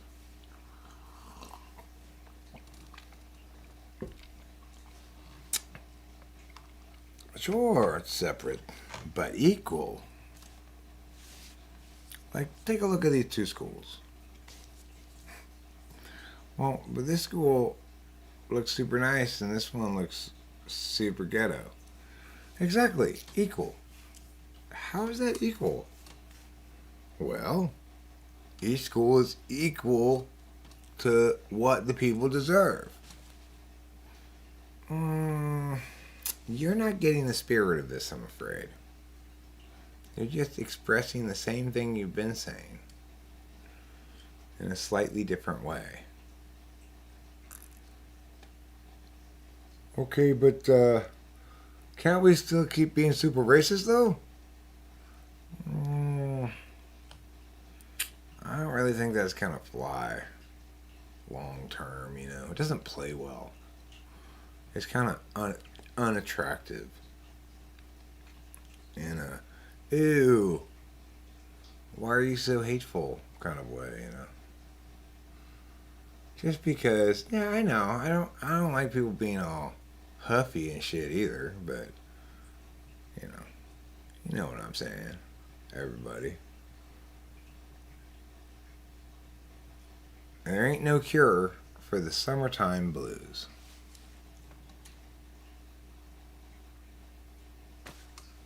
That's the truth. You have a slight rotational velocity all over Linehan. Quit trying to project your slight rotational velocity onto everybody you meet. I'm sick of it. Cause of the wind. Is that what you call your flatulence? Please.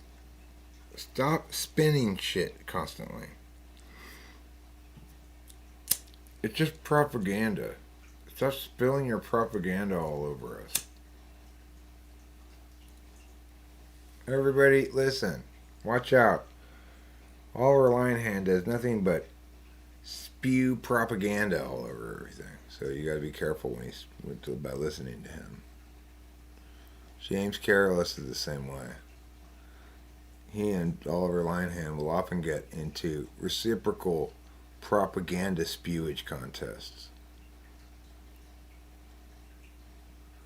in which you have to add onto the existing person's propaganda with new and spew it all back. And they have to add something new onto that and spew it all back. It's increasingly difficult that way.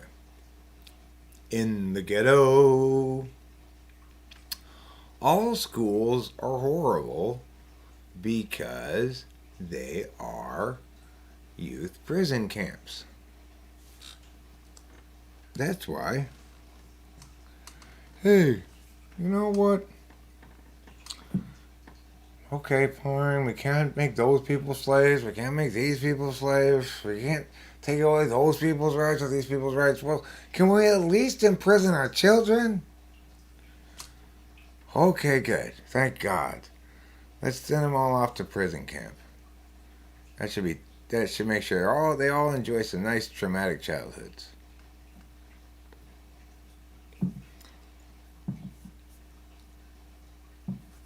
Ensuring traumatic childhoods for over 200 years. America's public schools.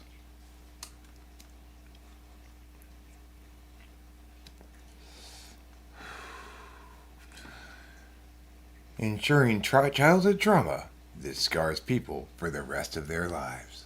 America's schools. That should be their public service announcement. Here in America's public education system, we ensure childhood trauma scars people for the rest of their lives. We'd encourage you to continue sending our children here, but you're forced to anyway.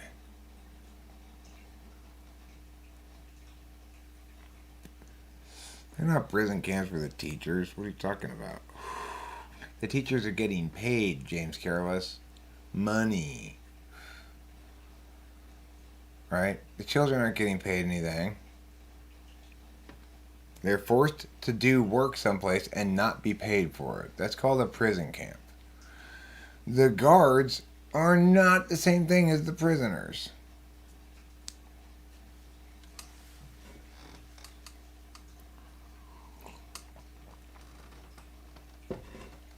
And just like in a prison camp, nobody does any real work. They're just breaking bigger rocks into smaller rocks. For no reason. Digging holes just to fill them back in. Practicing things they'll never do for real. Well, I mean... Yeah, I mean, the point being, James Careless, it didn't work when individual teachers had authority and autonomy because almost none of them are any good. If you give them authority and autonomy, it means there's a lack of accountability and no pressure on them to actually produce any results or operate under the right frame of reference at all. And if you try to standardize things, that won't work because it's just decision by committee. You have this whole bunch of shit you're supposed to cover, no possible way of covering anything in depth, no flexibility.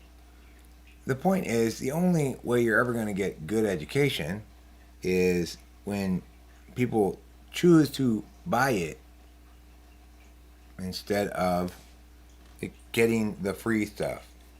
So it's the same thing with healthcare. You know, health insurance got Rachel, New York State health insurance plus some other kind of health insurance got Rachel 10 years of sorta treated and also mistreated. Paying out of pocket got her cured.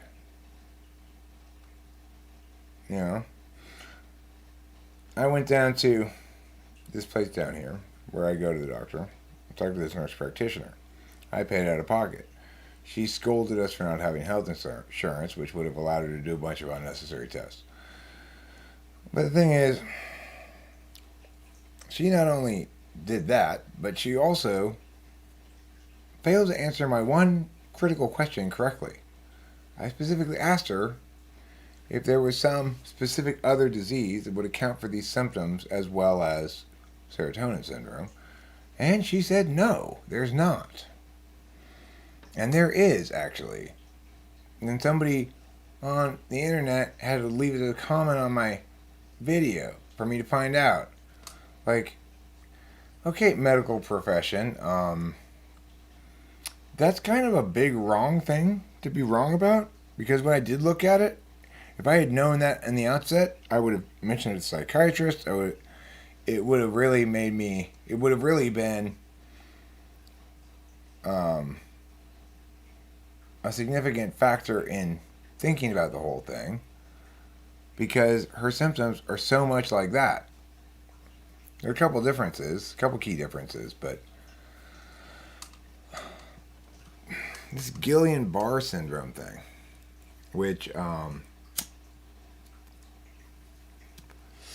like, one of the things it says causes it is, or that seems to be, there seems to be a statistically significant link anyway, is some 3 weeks approximately after certain vaccines, sometimes people come down with it. And that would play right into the time frame. Now, I don't know if the COVID vaccine's on the list of vaccines that they indicate there, because I didn't actually look at the list of vaccines. I assumed it probably wasn't on the list because it's probably too new to have made the list or something like that. But I don't know. I didn't really dig into it that much. The point being, it's certainly possible, except Rachel didn't have what normally comes before it, which is some sort of intestinal diarrhea problems, right? And or respiratory illness. She didn't have those. And the other thing is, it's caused by this thing called, like, cactus bacteria or something. It's not what it's really called, but it's got some kind of thing, Majig. Anyway, it's basically like food poisoning that your body doesn't deal with well, and it causes you to lose feeling and ability to meow for the Janssen vaccine. Oh, okay. So, it's like I said, I figured whatever was on that list of vaccines that it supposedly links to, I'm sure COVID's not on there, but well, she got the COVID vaccine. But regardless, I still am convinced it's serotonin syndrome. She is getting better every day. She was moving around pretty well today. But at the same time, like I said, I think earlier on the stream, she did, she got the Moderna one.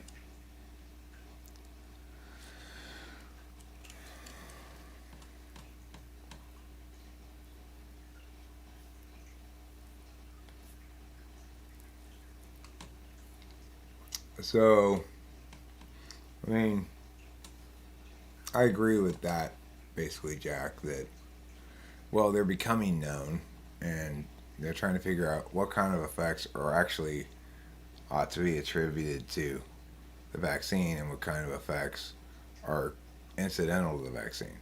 The thing is, here's why I know it's got to be serotonin syndrome for Rachel. The reason it has to be serotonin syndrome is very straightforward. She's not been taking her Prozac now for like 2 weeks, and she's not going crazy. So that tells you she's got plenty of serotonin in her brain. And there's no other explanation for that. It's like, if she had that other thing wouldn't prevent her from going crazy when she doesn't take her Prozac. So that to me is the definitive reality of the thing, is that since Rachel doesn't need a serotonin reuptake inhibitor to remain Rachel and sane, then obviously she must have too much serotonin in her brain. Plus, it's the diagnosis of the psychiatrist.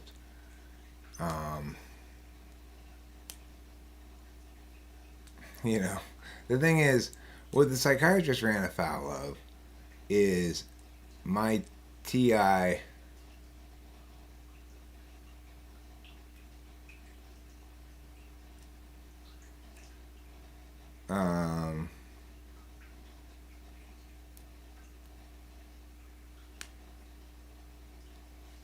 No, no. She's fine. What I mean is she's mentally fine with just the Klonopin and the olanzapine. And I've seen her on just those before. That's before they added the Prozac, and she wasn't mentally well when she was on just those two. The only reason why she would be mentally well on just those two, well, until the serotonin all dries up, you know. But because of the long half life of that Prozac, um, you know, they're timing it out. But the things I read say 3 weeks basically, and it's 3 weeks would be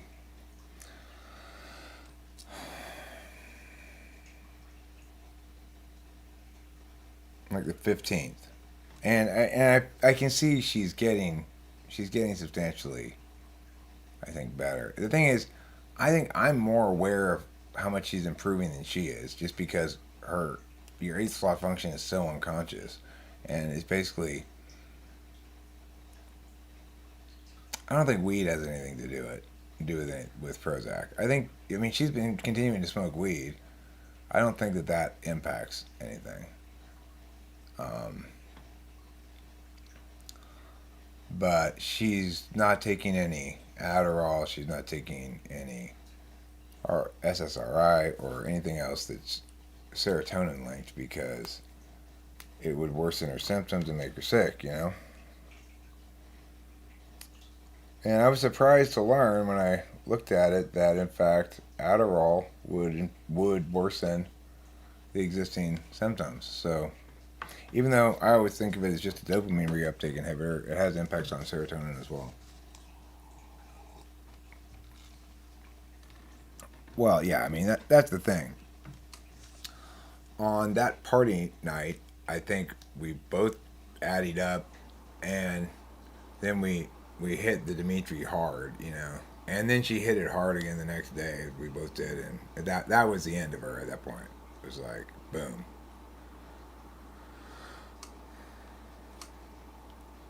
And she also microdosed on sled, so I don't think that did much, but it didn't help, you know. So, and I just didn't think about it. But it's one of those things that it's one of those things that it feels like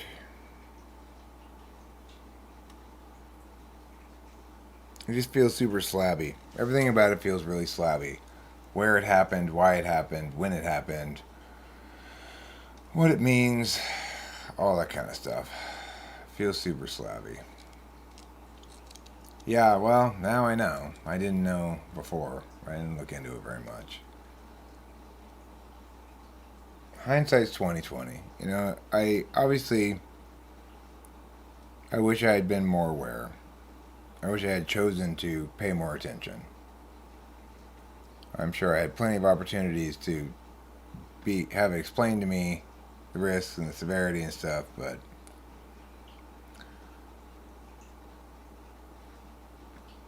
well, and here's the thing. I don't anticipate that she's never gonna do anything fun again. I just know that we have to be careful and well, Peter didn't teach you. Listen to me.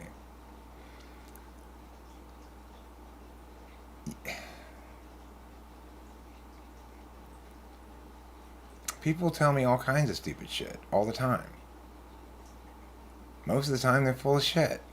Almost everything you say is completely nonsense. So, you know, how am I supposed to know that I should pay attention to that thing? You say all kinds of crazy shit. Well, I mean, you don't get to be upset with me. I'm my own person who makes mistakes too. You know, I wouldn't even call it a mistake so much as a hard learning experience for me.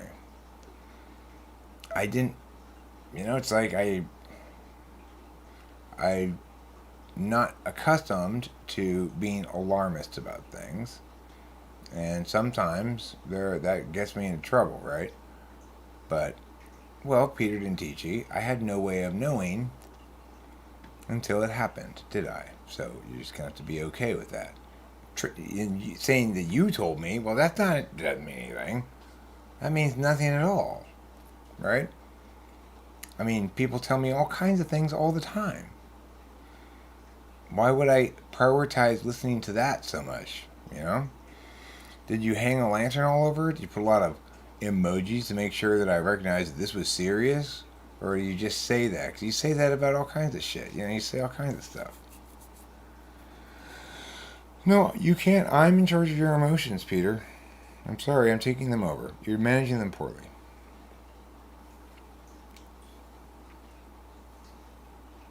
Hey, I'm taking over your words as well pretty soon, mister. I'm going to tell you what to say and what to feel, and that's it. I don't want any more autonomy from you. My dad tells me to do lots of things. Not really.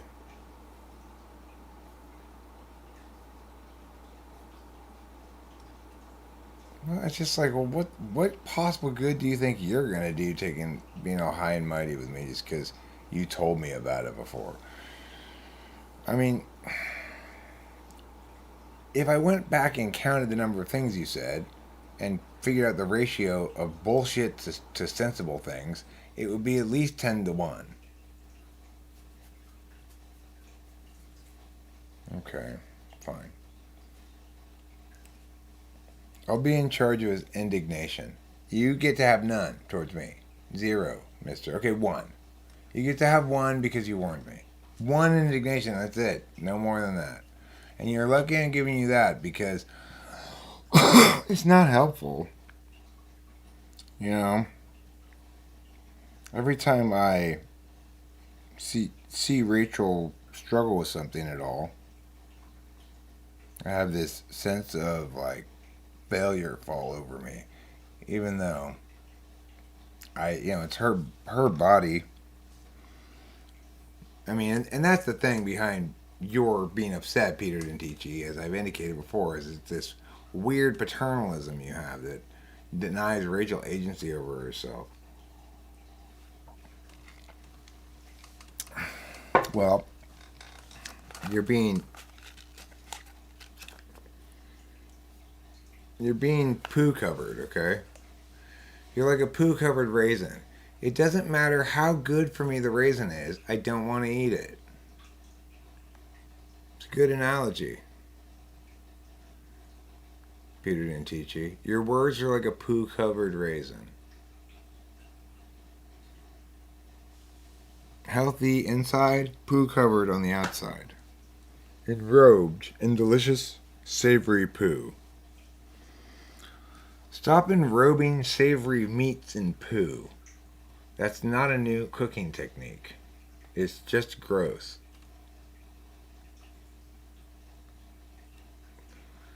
Yeah, anything, whatever it takes. Anything get colors in me. A little raw roux. Some Miyaki. That's how Australians talk. Say Miyaki all the time. This cat is so beautiful. I want to love you with my heart. Yes, I do. I want to love my cat with my heart. I want to love her tenderly. When I'm done loving my cat, everyone then will see what a beautiful, beautiful kitty she is. Yeah.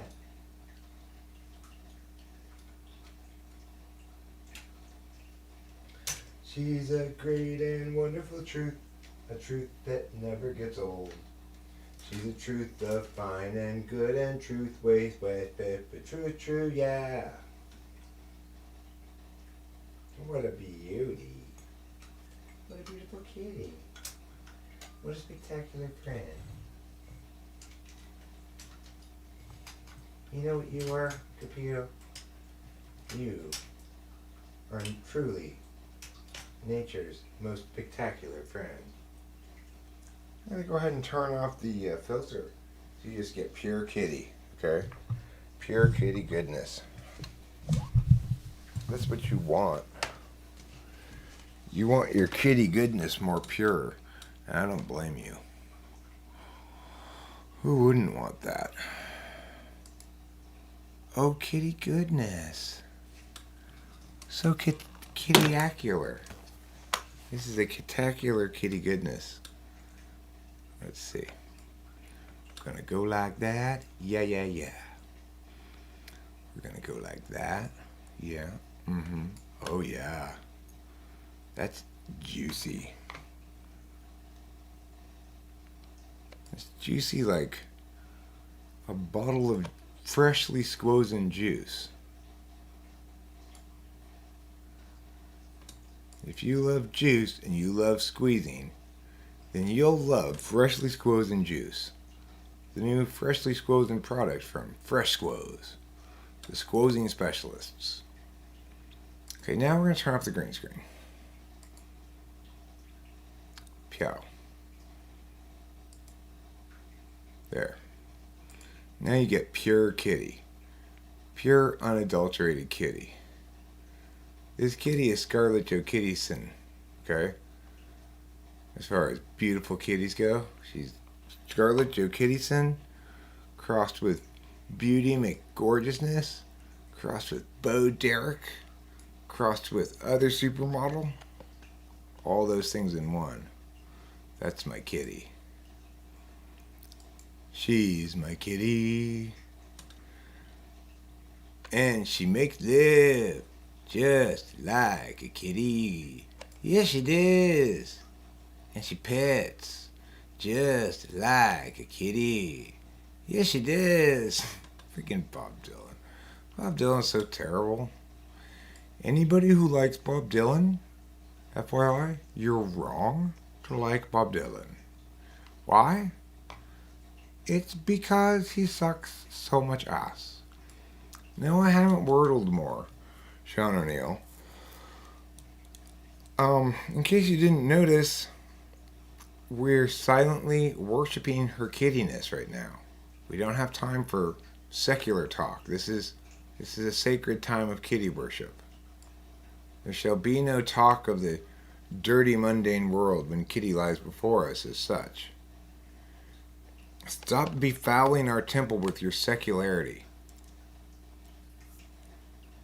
Oh, holy kitty, yes, so soft and good and true, so just and fine and special, you know that we love you.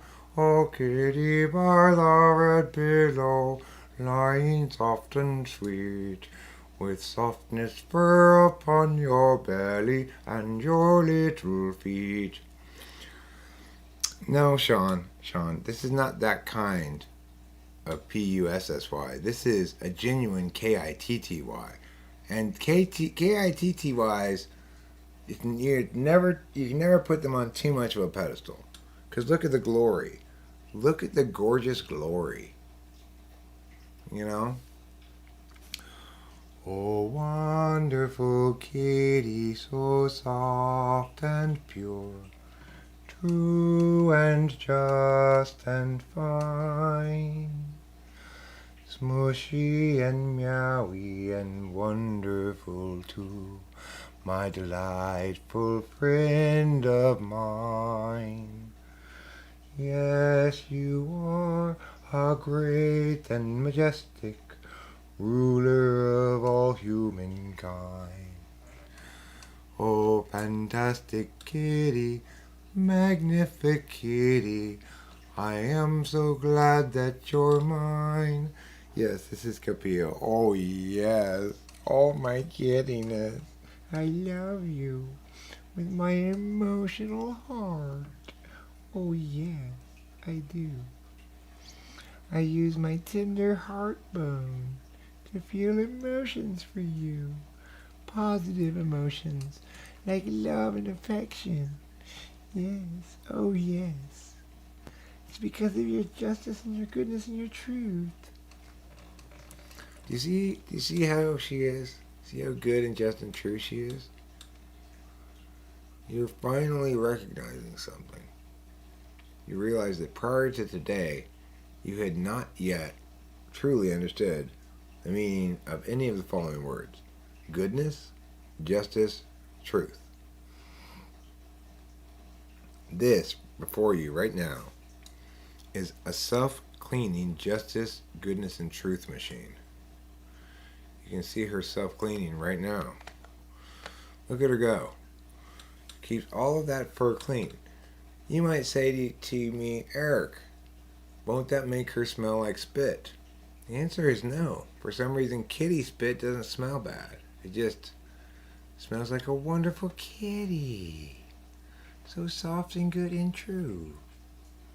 Oh, look at the truth. Do you see the truth lines coming off of her like stink lines in a cartoon? Oh, yes. Oh, my gorgeous wonder. Yes, I love you. Oh, yes, I do. Oh, so true and just. I'm so impressed all the time by you. You're constantly impressing me with your glory. Oh, yes. Oh, majestic majesty. Do you see the majesty? Do you finally understand how majestic this kitty is? She is one majestic kitty. Look at that. Wow. We could all just sit here and look at her all night long. She's so much more attractive than I am. If I had started this channel just having Kitty on screen the whole time, everyone would think that my voice was Kitty's voice. I could claim to be a male cat. I could say things. Hold on a second. Let me just look my... Yeah, I gotta do a little cleaning down here. I'd say things like that, you know. And then everybody would think I was a talking cat.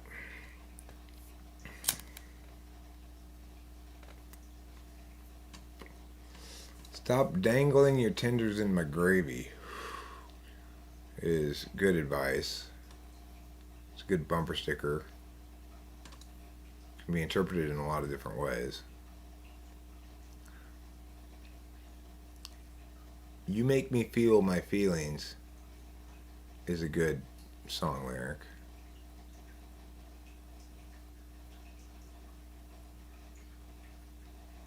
You make me feel my feelings like I'm moist and tender inside. You make me feel my feelings like I'm as big and wide as the wide, wide oceans wide, and big and wide as well. Yes, you feel my feelings. I can feel them as well. Would you like to feel my feelings? Here, reach in here. It's a little wet. Yeah, right there, a little damp. It's a little clammy, you might say. Well, I asked you early on, I said, you don't mind clammy, do you? And you said no. Oh, you thought I said clams, like clam chowder. No, I said clammy. Yeah, being with me means you're going to put your hand in a lot of clammy places.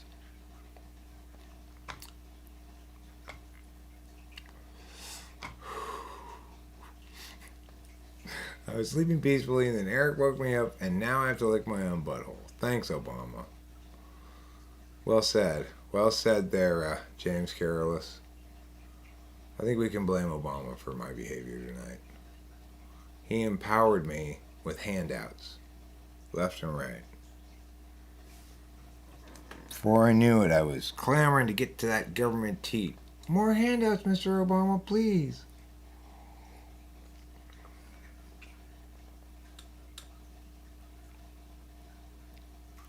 Ooh, and afterward, can you indefinitely detain me at Guantanamo Bay?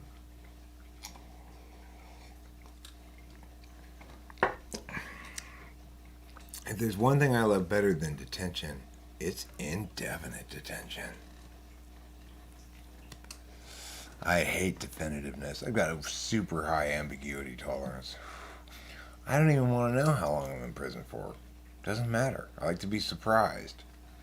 One day, 50 years, who knows? Could be. Either way. Hard to say. Every day is a surprise. I wake up today. Maybe they'll let me go. Or even better yet, maybe they'll tell me why I'm in here in the first place. That would be helpful. Well, that would really be helpful, but... yeah, I know. I got you. Wrong religion, wrong place, wrong time. No, that's a very good reason to indefinitely detain somebody. I'm not denying that. Who would deny that?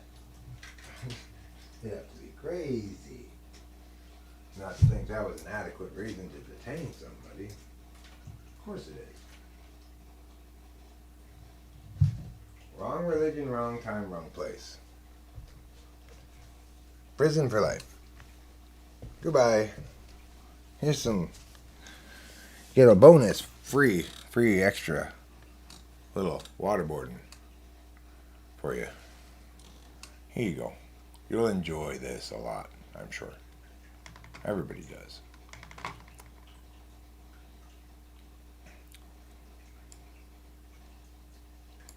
That's what they should name the next local high school or elementary school they build or whatever. Guantanamo Bay Elementary School. It's called Honesty in Advertising. You know. Finally, they stopped lying about what this thing is that we're sending our children to. No, we're giving them lots of useful shit. Like what? Oh, information you wouldn't believe. Facts, figures, how to do shit, everything. All kinds of stuff. Lunch, recess, PE, everything.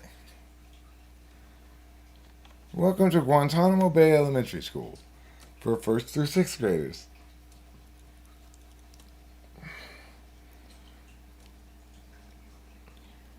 On the sign outside it says, 0 waterboarding incidents since 2020.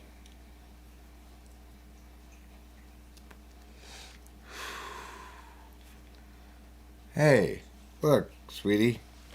We were worried unnecessarily for little Jenny's well-being. Yeah, they stopped waterboarding the students. They stopped that a couple years ago. We were worried for nothing.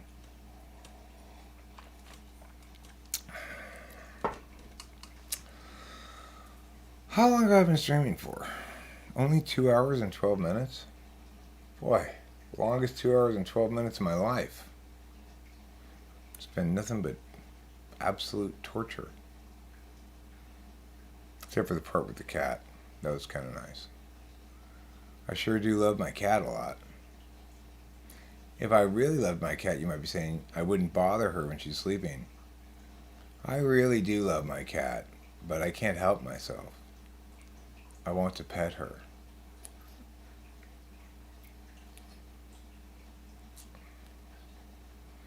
Randolph Rittler School for Friendship and Tolerance?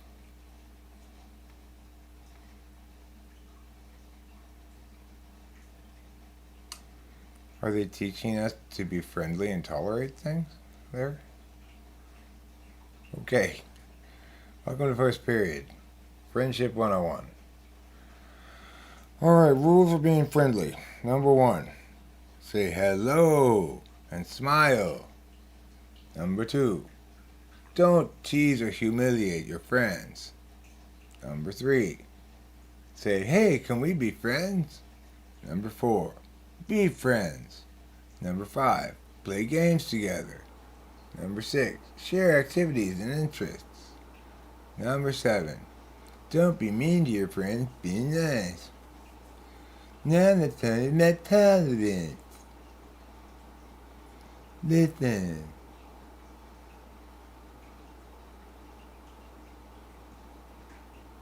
Oh, I was really tortured. You just didn't see the part of my body that was being tortured. It was my knees. They, the nefarious they who's responsible for so many things, have been submitting my precious knees to electroshock torture. They call it therapy, I call it torture.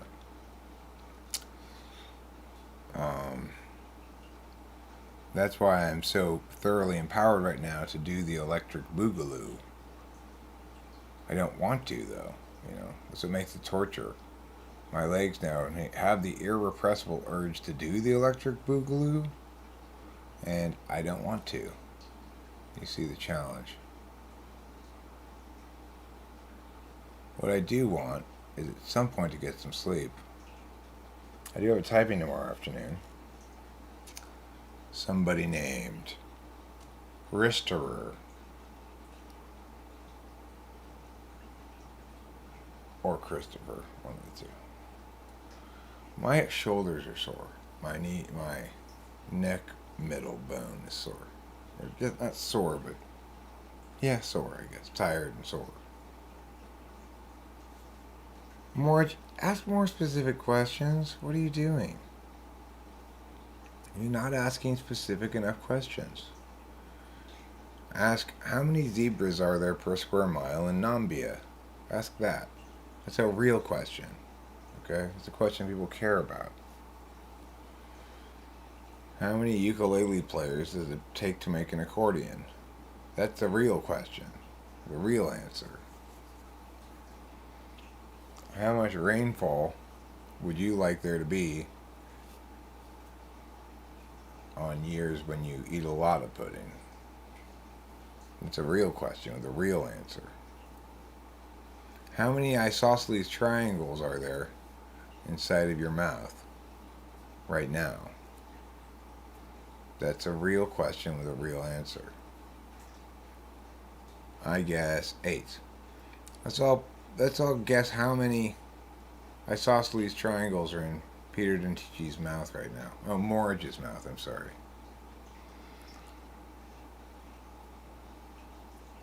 I guess 8. How big are the isosceles triangles, Eric? They're 1/8 the size of Morridge's mouth. 1/9 the size. So I gotta give a little bit of wiggle room because it's not gonna have them perfectly arranged in there, probably. Oh yeah, Boba Fett's definitely a prawn czar. A prawn czar is a good word for porn star. What's your favorite movie from the last 20 years? Me? I'm gonna say Gone with the Wind. Oh wait, that's not from the last 20 years. And I don't like it. So that would be a poor answer. Favorite movie from the last 20 years.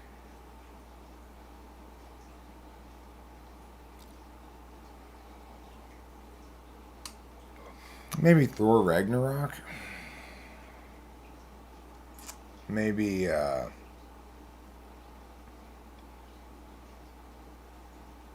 enjoyed the John Wick movies. You know, I got kind of trashy taste in movies. I'm not super arty or anything. I liked Guardians of the Galaxy.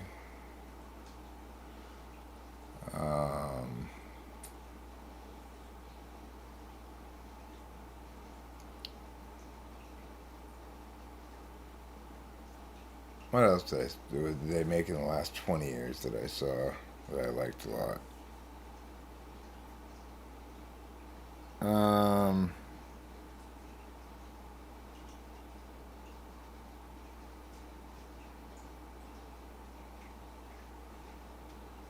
hmm. I mean, I don't know when exactly they made various movies. It's hard for me to answer, kind of.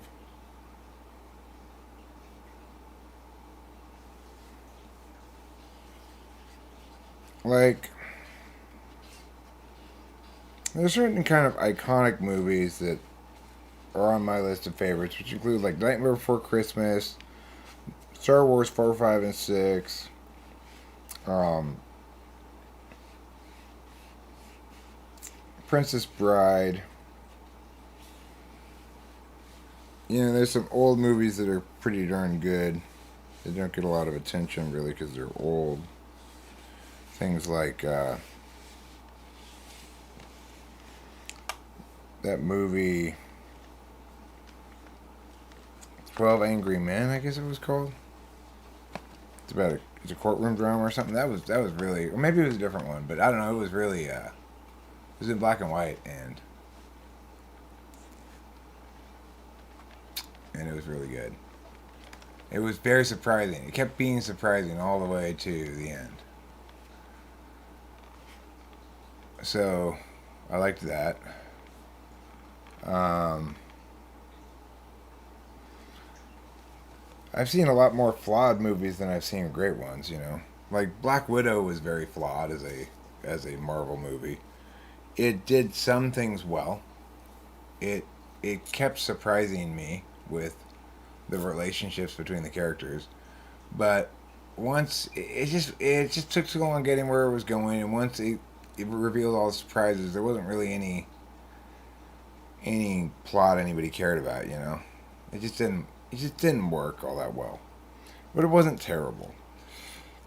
On the other hand, that Tai Chi and the Five Rings or whatever, that was terrible. But I watched the whole thing. Um,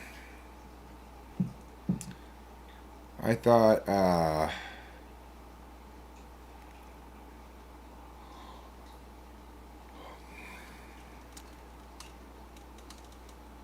well, as far as the Marvel movies go, Infinity War was the best of the Avengers movies. That one was the first one. That was the first Marvel movie I ever saw, and I was like, wow. I was kind of like blown away by it. Like, I had no idea this shit was this impressive. Um, Infinity War was just non-stop, breakneck, action-packed, mugity meow to the mugity mew. You know what I'm saying? All the way down from all the way up. But then Endgame was ponderous, especially towards the end. You know, it dragged. I left before the end. It was too long, and I mean, I left during like the funeral scene at the end.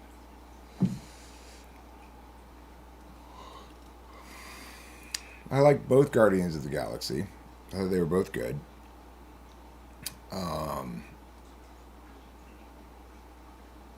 I thought Ultron was pretty terrible. Rise of Ultron, that was pretty bad. Not terrible, but just bad. I guess just mediocre. Like, okay, all right, come on. When you start doing that with a movie, you just okay. It's not that great.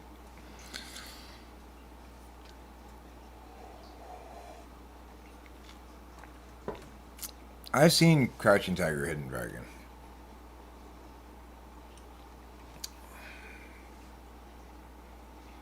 I saw Crouching Tiger, Hidden Dragon when it was in the theaters. Believe it or not, Aquaman was terrible, terrible, terrible. Aquaman was terrible. Aquaman is the example of a super terrible, like, superhero movie for me.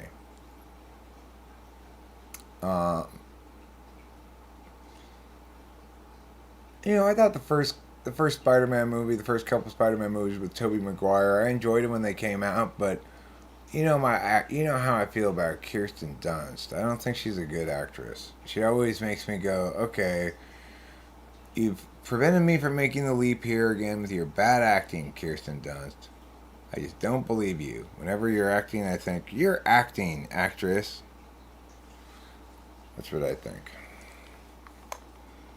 Does anybody else have the same problem with Kirsten Dunst? It's not that I have anything against the woman. I just don't think she's a good actress. I think she's a terrible actress. Thank you, Oliver Linehan. Um, I think that I just don't think she's a good actress. I'm sorry. That's my feeling about it. It's not that I don't like her or think she's a bad person or something. I have much less animosity towards her than, say, Bill Walton, right? Who ruins every basketball game he touches. But Kirsten Dunst, she just I kind of feel bad for her. Like, oh, you poor girl. They cast you in all of these roles that you don't even know how to act. That's not very fair to you. Oh, I've seen Bring It On, believe me, and fuck yeah, Bring It On. I've seen more than one Bring It On. I've seen maybe 3, 4 of them. I don't know. My second wife was a cheerleading coach. I went to the high school football games with her as she coached her cheerleading team on Friday nights and stuff. It was boring, but I definitely watched Bring It On, and I thought, you know what? Fuck yeah. Fuck yeah, Bring It On. I like this movie. It's good. I want to see the next one. The next one wasn't as good. You know, they're all terrible, basically. But the first one, I enjoyed it. I was like, ooh, saucy. Wow. You know.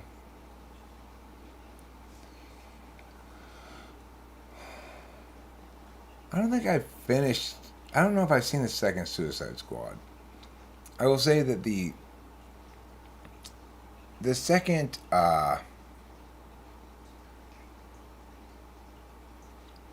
the second Deadpool was adequate. You know, adequate. That's all you could say about it. Adequate for what, Eric? Adequate for whatever purpose you have for a purpose movie, like for putting on an airplane or something. But not delightful. Less than delightful.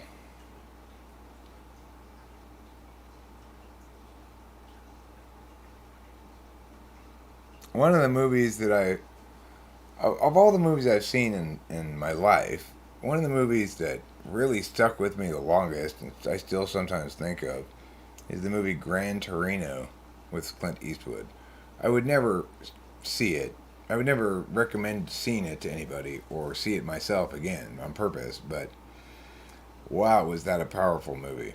It was really. I still think about it sometimes. If you like movies that are heavy, kind of, you might want to check it out, but I'm not a fan of those. What movie did I see with Ben Affleck in it? The Way Back. That was a new movie I saw recently, along with Nobody, which starred that guy from Mr. Show. Oh yeah, Jack. I mean, the whole movie's it's kind of brutal. Well, I mean, it's got scenes that are very fi that leave a scar on your psyche, kind of, and for fi polar people like me, maybe we don't know quite how to deal with that kind of stuff, even though it's just a movie, you know.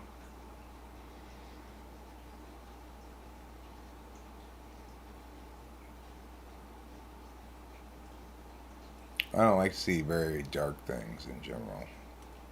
Like another movie that was too dark and I didn't like, and I wish I hadn't seen it after I saw it, was Traffic.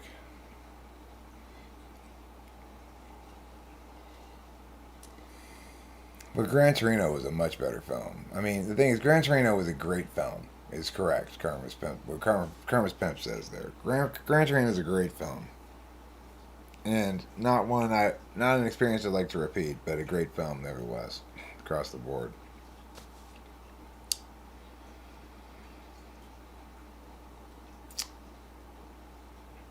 I guess I guess Clint Eastwood is has dementia now. Is that correct? And is no longer working, and he's done basically.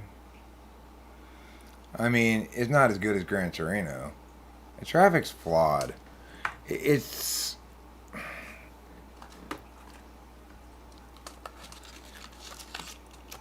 it plays some it pulls some levers in a rather ham-fisted fashion, or unnecessarily, I think. But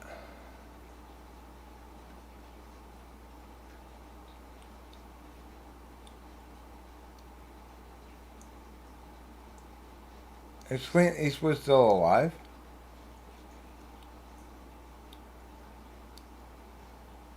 He had quite a career, you know. Oh, he's fine. I guess I stand corrected. I thought there was something wrong with him. Maybe cry macho.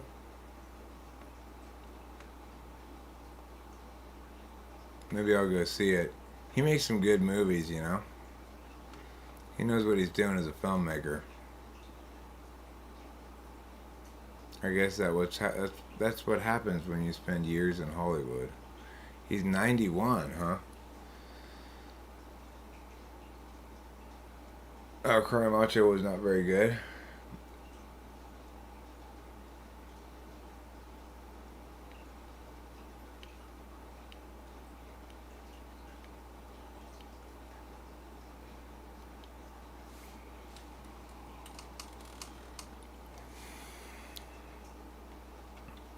Somebody died recently at like 89. Who was it? Oh no, they didn't die recently, but I was reading about Lawrence Welk. He died at 89. Um, Interesting fellow, that Lawrence Welk.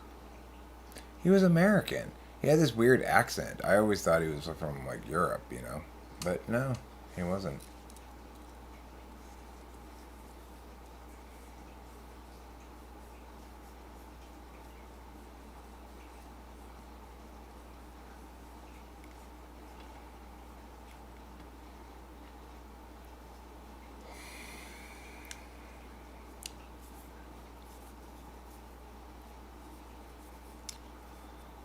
So,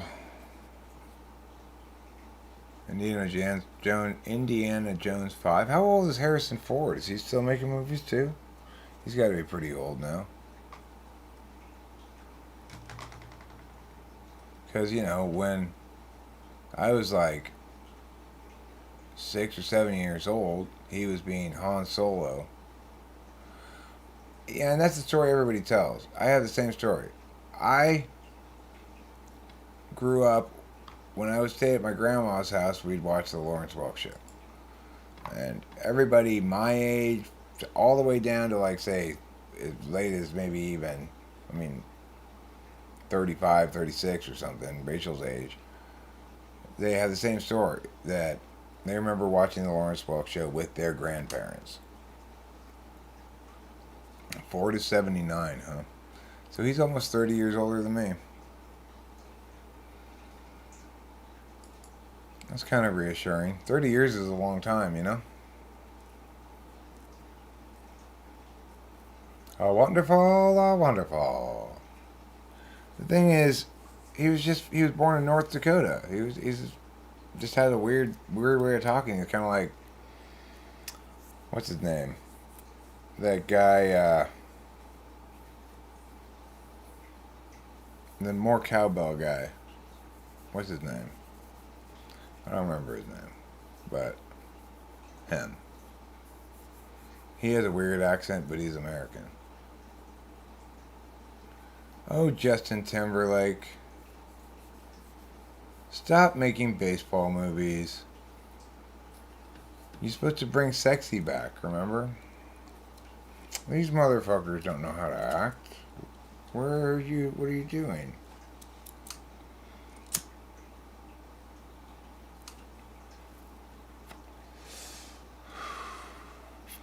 I suspect that after this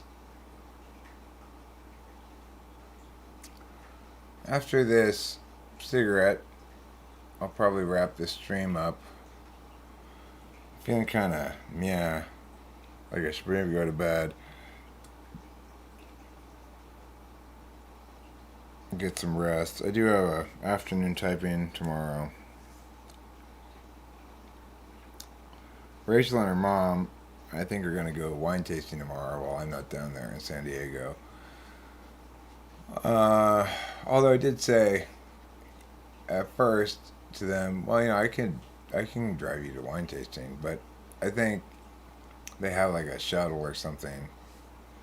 So I said, well, I'm not coming back tomorrow, so I guess if you're going to do wine tasting, you should do it tomorrow, which is Wednesday. And so that's what they're going to do while I stay here and, among other things, do that typing session.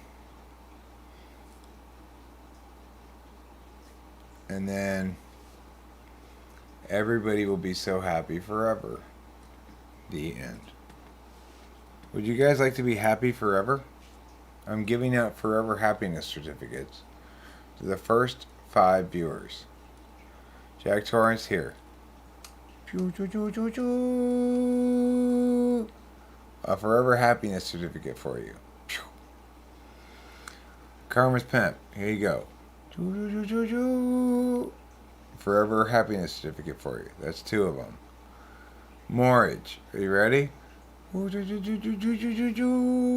Forever happiness certificate for you. That's 3 I've given out. There's only 2 left. James Careless. Forever happiness certificate for you. I only have 1 left to give out. Fortunately, there's only 4 people here, so it should be fine. Thank God. Thank God there's only 4 people here, because otherwise everyone would be clamoring for that last certificate.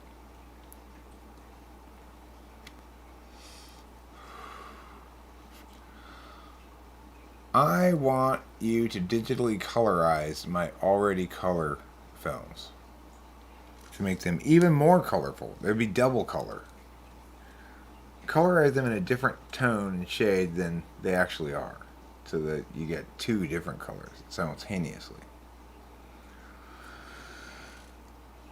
Yeah, well, if you do misplace it,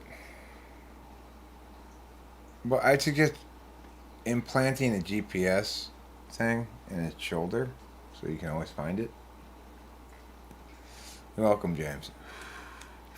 That licenses you to be happy at any time for any reason, even in the face of many reasons to be unhappy, such as global nuclear war or everything dying, things like that. You can still be unreasonably happy.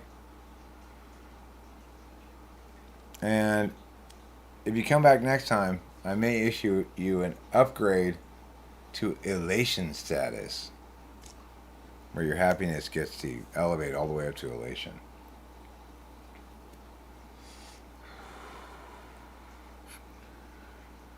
Just a torrent of unmitigated elation. Unadulterated, you might say. It's not adulterated by anything. Nothing has committed adultery with it. If you don't like tap dancers, there's something wrong with you. If you don't like tap dancers, I got 2 words for you people. Gregory Hines. Gregory Hines.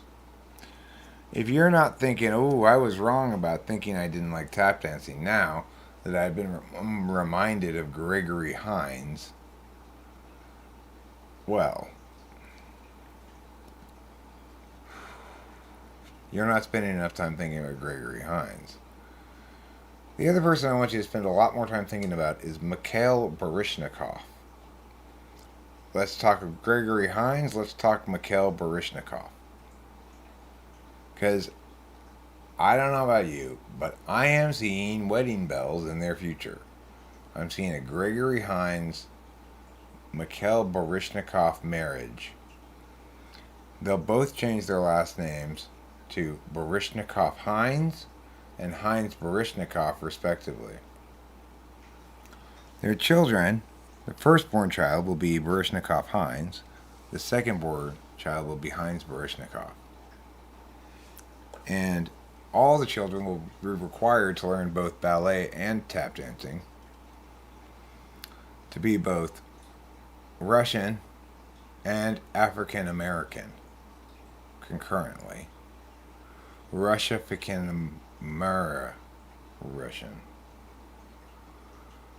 Mikhail. It's not how you spell Mikhail.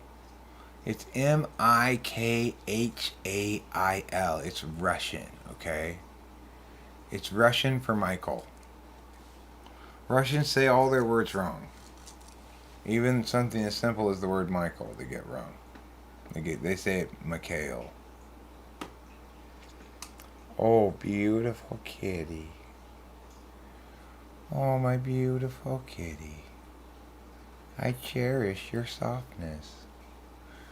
Who likes to cherish softness? Anybody? Because I'm starting an ultra plush club where our mission statement is constantly cherish softness.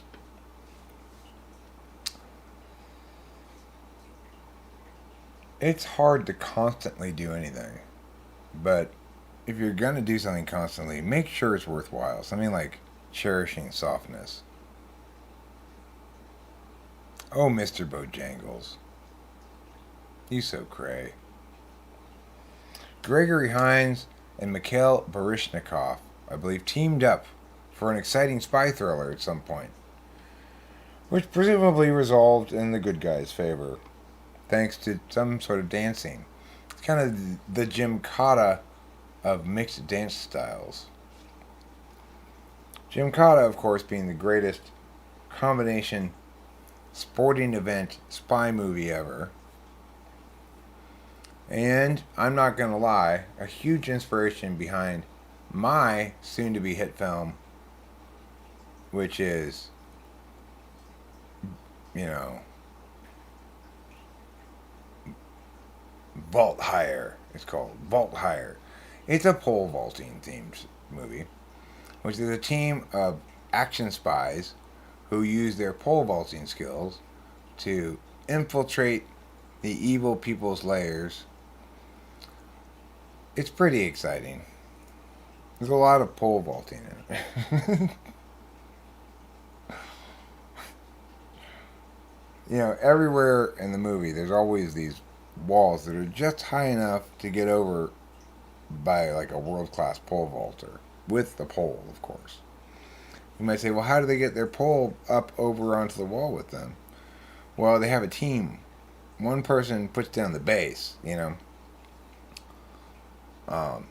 So like the team leader goes, Rocky, and Rocky she slides up like a baseball slide, and yeah, puts into place the put your pole in it hole thing that stays sturdy so you can go like this with it, you know. She puts that there, and then you know, Rocky's like, Jenkins, Starfire, go go go go go, and then they pole vault. And then as soon as they get up to the top, one of the people on the bottom goes whoop and throws the pole up, and they just grab it, and it folds up like a telescoping pole. And Sacagawea is with them, having transitioned from her original work as Sacagawea in the adult film Triumph of the Native Peoples. She now has been inserted into the pole vaulting movie.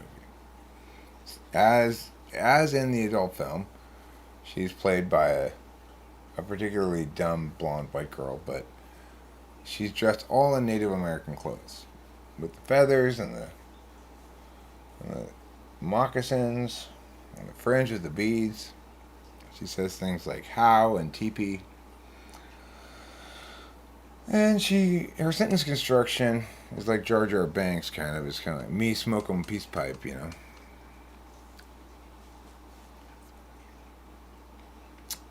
And except in this movie, she's been converted by the Mormons. So she's a Mormon Native American named Sacagawea. And one of the guys on the pole vaulting squad is a Mormon. And 3 of the women on the pole vaulting squad are his wives. But they don't know about each other at the start of the movie. They don't realize that he's married to all of them. Even though they agreed when they first got married to him that they'd be okay with that. They had to sign a piece of paper. This just adds depth and drama to the storyline of the pole vaulting movie. One of them is terribly allergic to shellfish. That's part of their backstory. And one of them is afraid of developing a syndrome that makes him like B.A. Baracus, unable to fly. So much so that he's constantly guarding against people knocking him out when he gets on airplanes, because he's afraid he might spontaneously develop the syndrome, which will, of course, cascade down into other people having to knock him out. So, that's part of his backstory, and explains his strange behavior on the plane.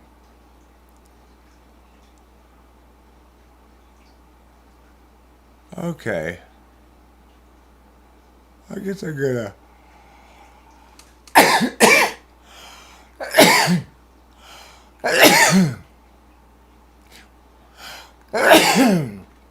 I guess I'm gonna sneeze my way to Slumbertown.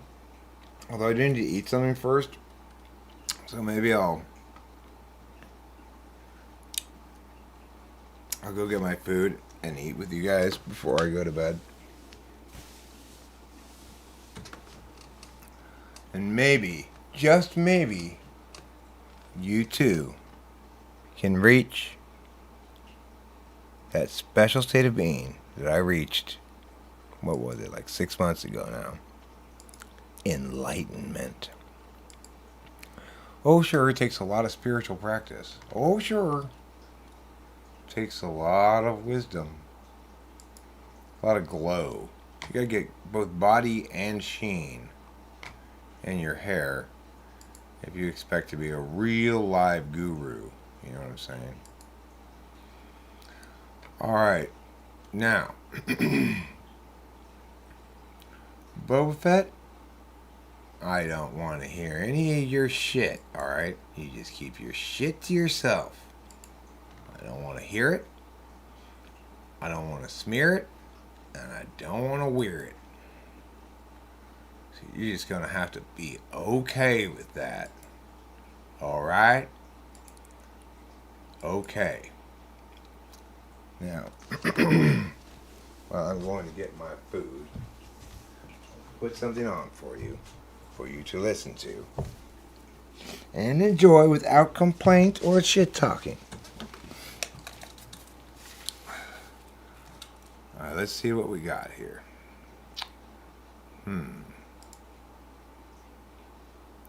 No, I don't want those. How about this? Where's the kick? There's no kick. Wait, maybe there was. Here's a kick. That's a pretty good kick. That's fine. It's not spectacular, but it's fine.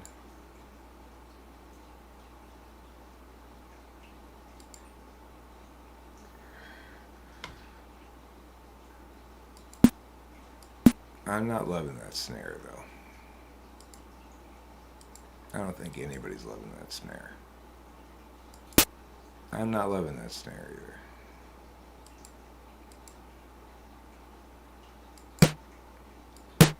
It's a little better, but that's too pingy. Let's see.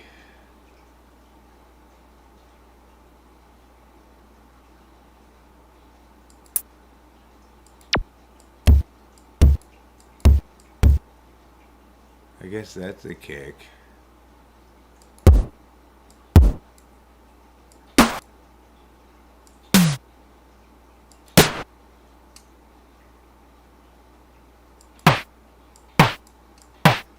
Let's do this one. Okay, fine.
played there.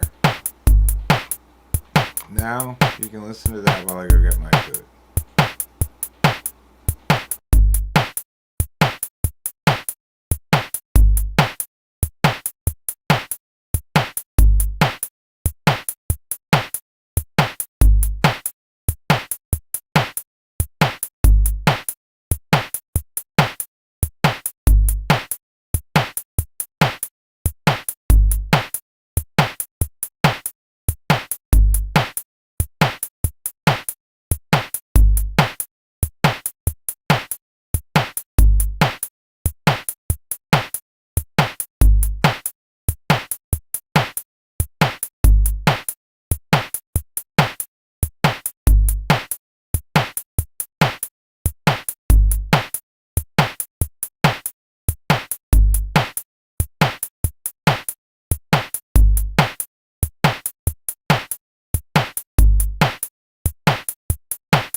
If you've not seen Thelma and Louise, what the hell is wrong with you? Jeez. If you've not seen Thelma and Louise, what the hell is wrong with you? Jeez. I know I don't see your ring on your finger. That doesn't mean that you can linger around without having seen Thelma and Louise. This time it's in town tonight at the Breeze Theater down near the shoreline. You should go down there in time for showtime and see Thelma and Louise at last. It's long past the time that you should have seen it. I'm aghast that you haven't seen it. What's wrong with you? Thelma and Louise is the only thing that's ever true. You should see it every day, every night, every morning before you ride your bike. Thelma and Louise combined makes Thelma and Louise. It's Thelma and Louise time. If you just have Thelma, that's no good. Louise by herself lives in my hood. But she's not special. She's no damn good. She needs her partner, Thelma. Thelma and Louise make a hell of a film. They drive in a car and then they go gilming. Gilming is when you look for some gilms and then you put them inside of your helm, which makes it magical against minotaurs. Rent undead turns at 10 stars.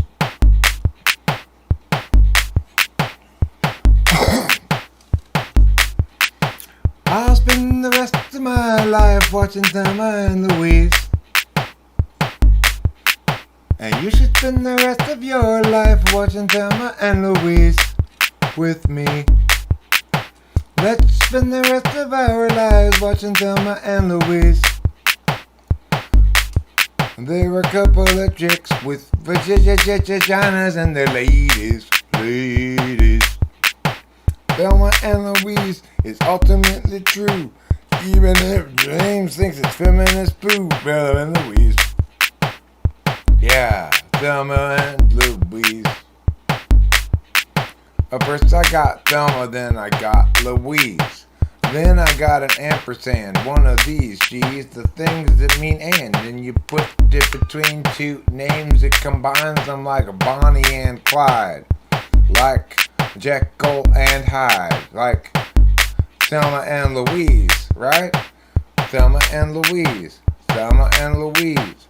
One of them is one of them, but two of them, geez, they make two knees. It can spread and a vagina comes out instead because they're two ladies with their heads on top of their shoulders, on top of necks. They're like the rest of us. That's next. They're people who have heads on their necks, just like the rest of us. That's correct.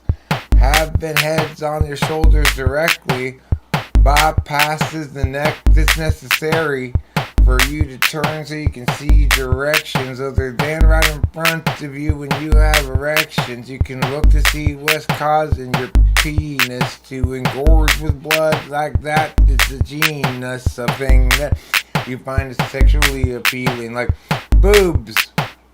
Like boobs. Boobs. Like boobs.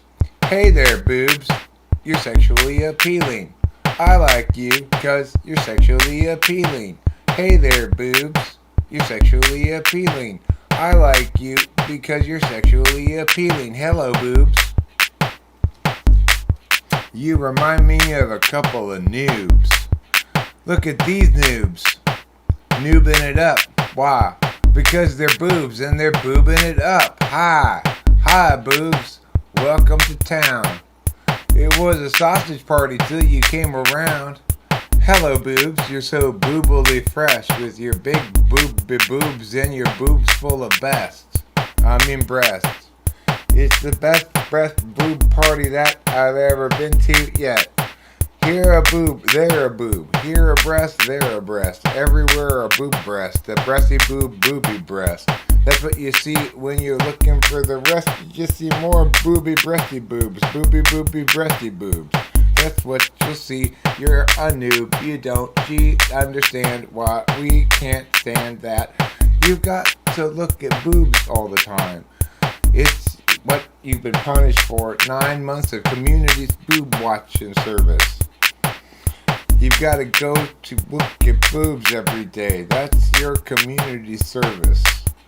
That's the penalty that you have to pay. Boob examination time. Go examine boobs. Well, I make some rhymes. You've got to look them up and down and side to side and mark them off on a checklist like, okay, hi, yes, I saw these boobs. Yes, they were there on her chest and it was free of hair. She has 2 of them. They are her boobs and I looked at them and sent her on her way with a check mark. Okay, it said. Your boobs are okay. I'm a boob check marker. I'm a boob look at her. I'm in charge of checking off boobs is okay. Your boobs are okay. I looked at them. That's why I know.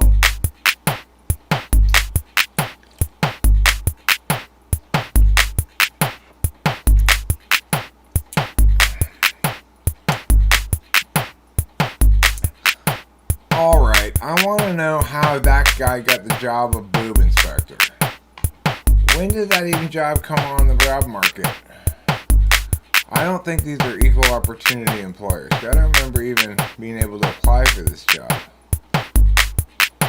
I probably would have applied for it. I'm guessing. Boob checker. Stop checking my boobs, everybody. Those aren't yours to check. Okay, that's enough of that. Cancel. Minimize. Stop trying to minimize our problems. We're never going to heal and come together like that, okay? You can't just brush shit under the rug. Instead, you've got to brush it over the rug.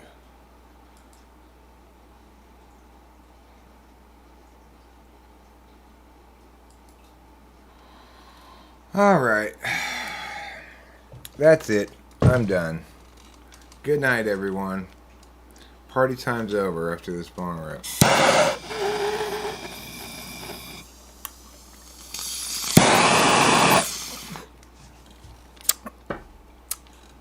Good night, sweethearts.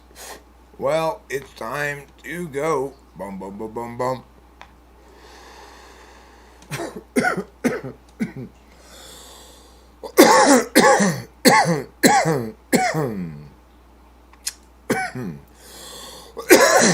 Adios.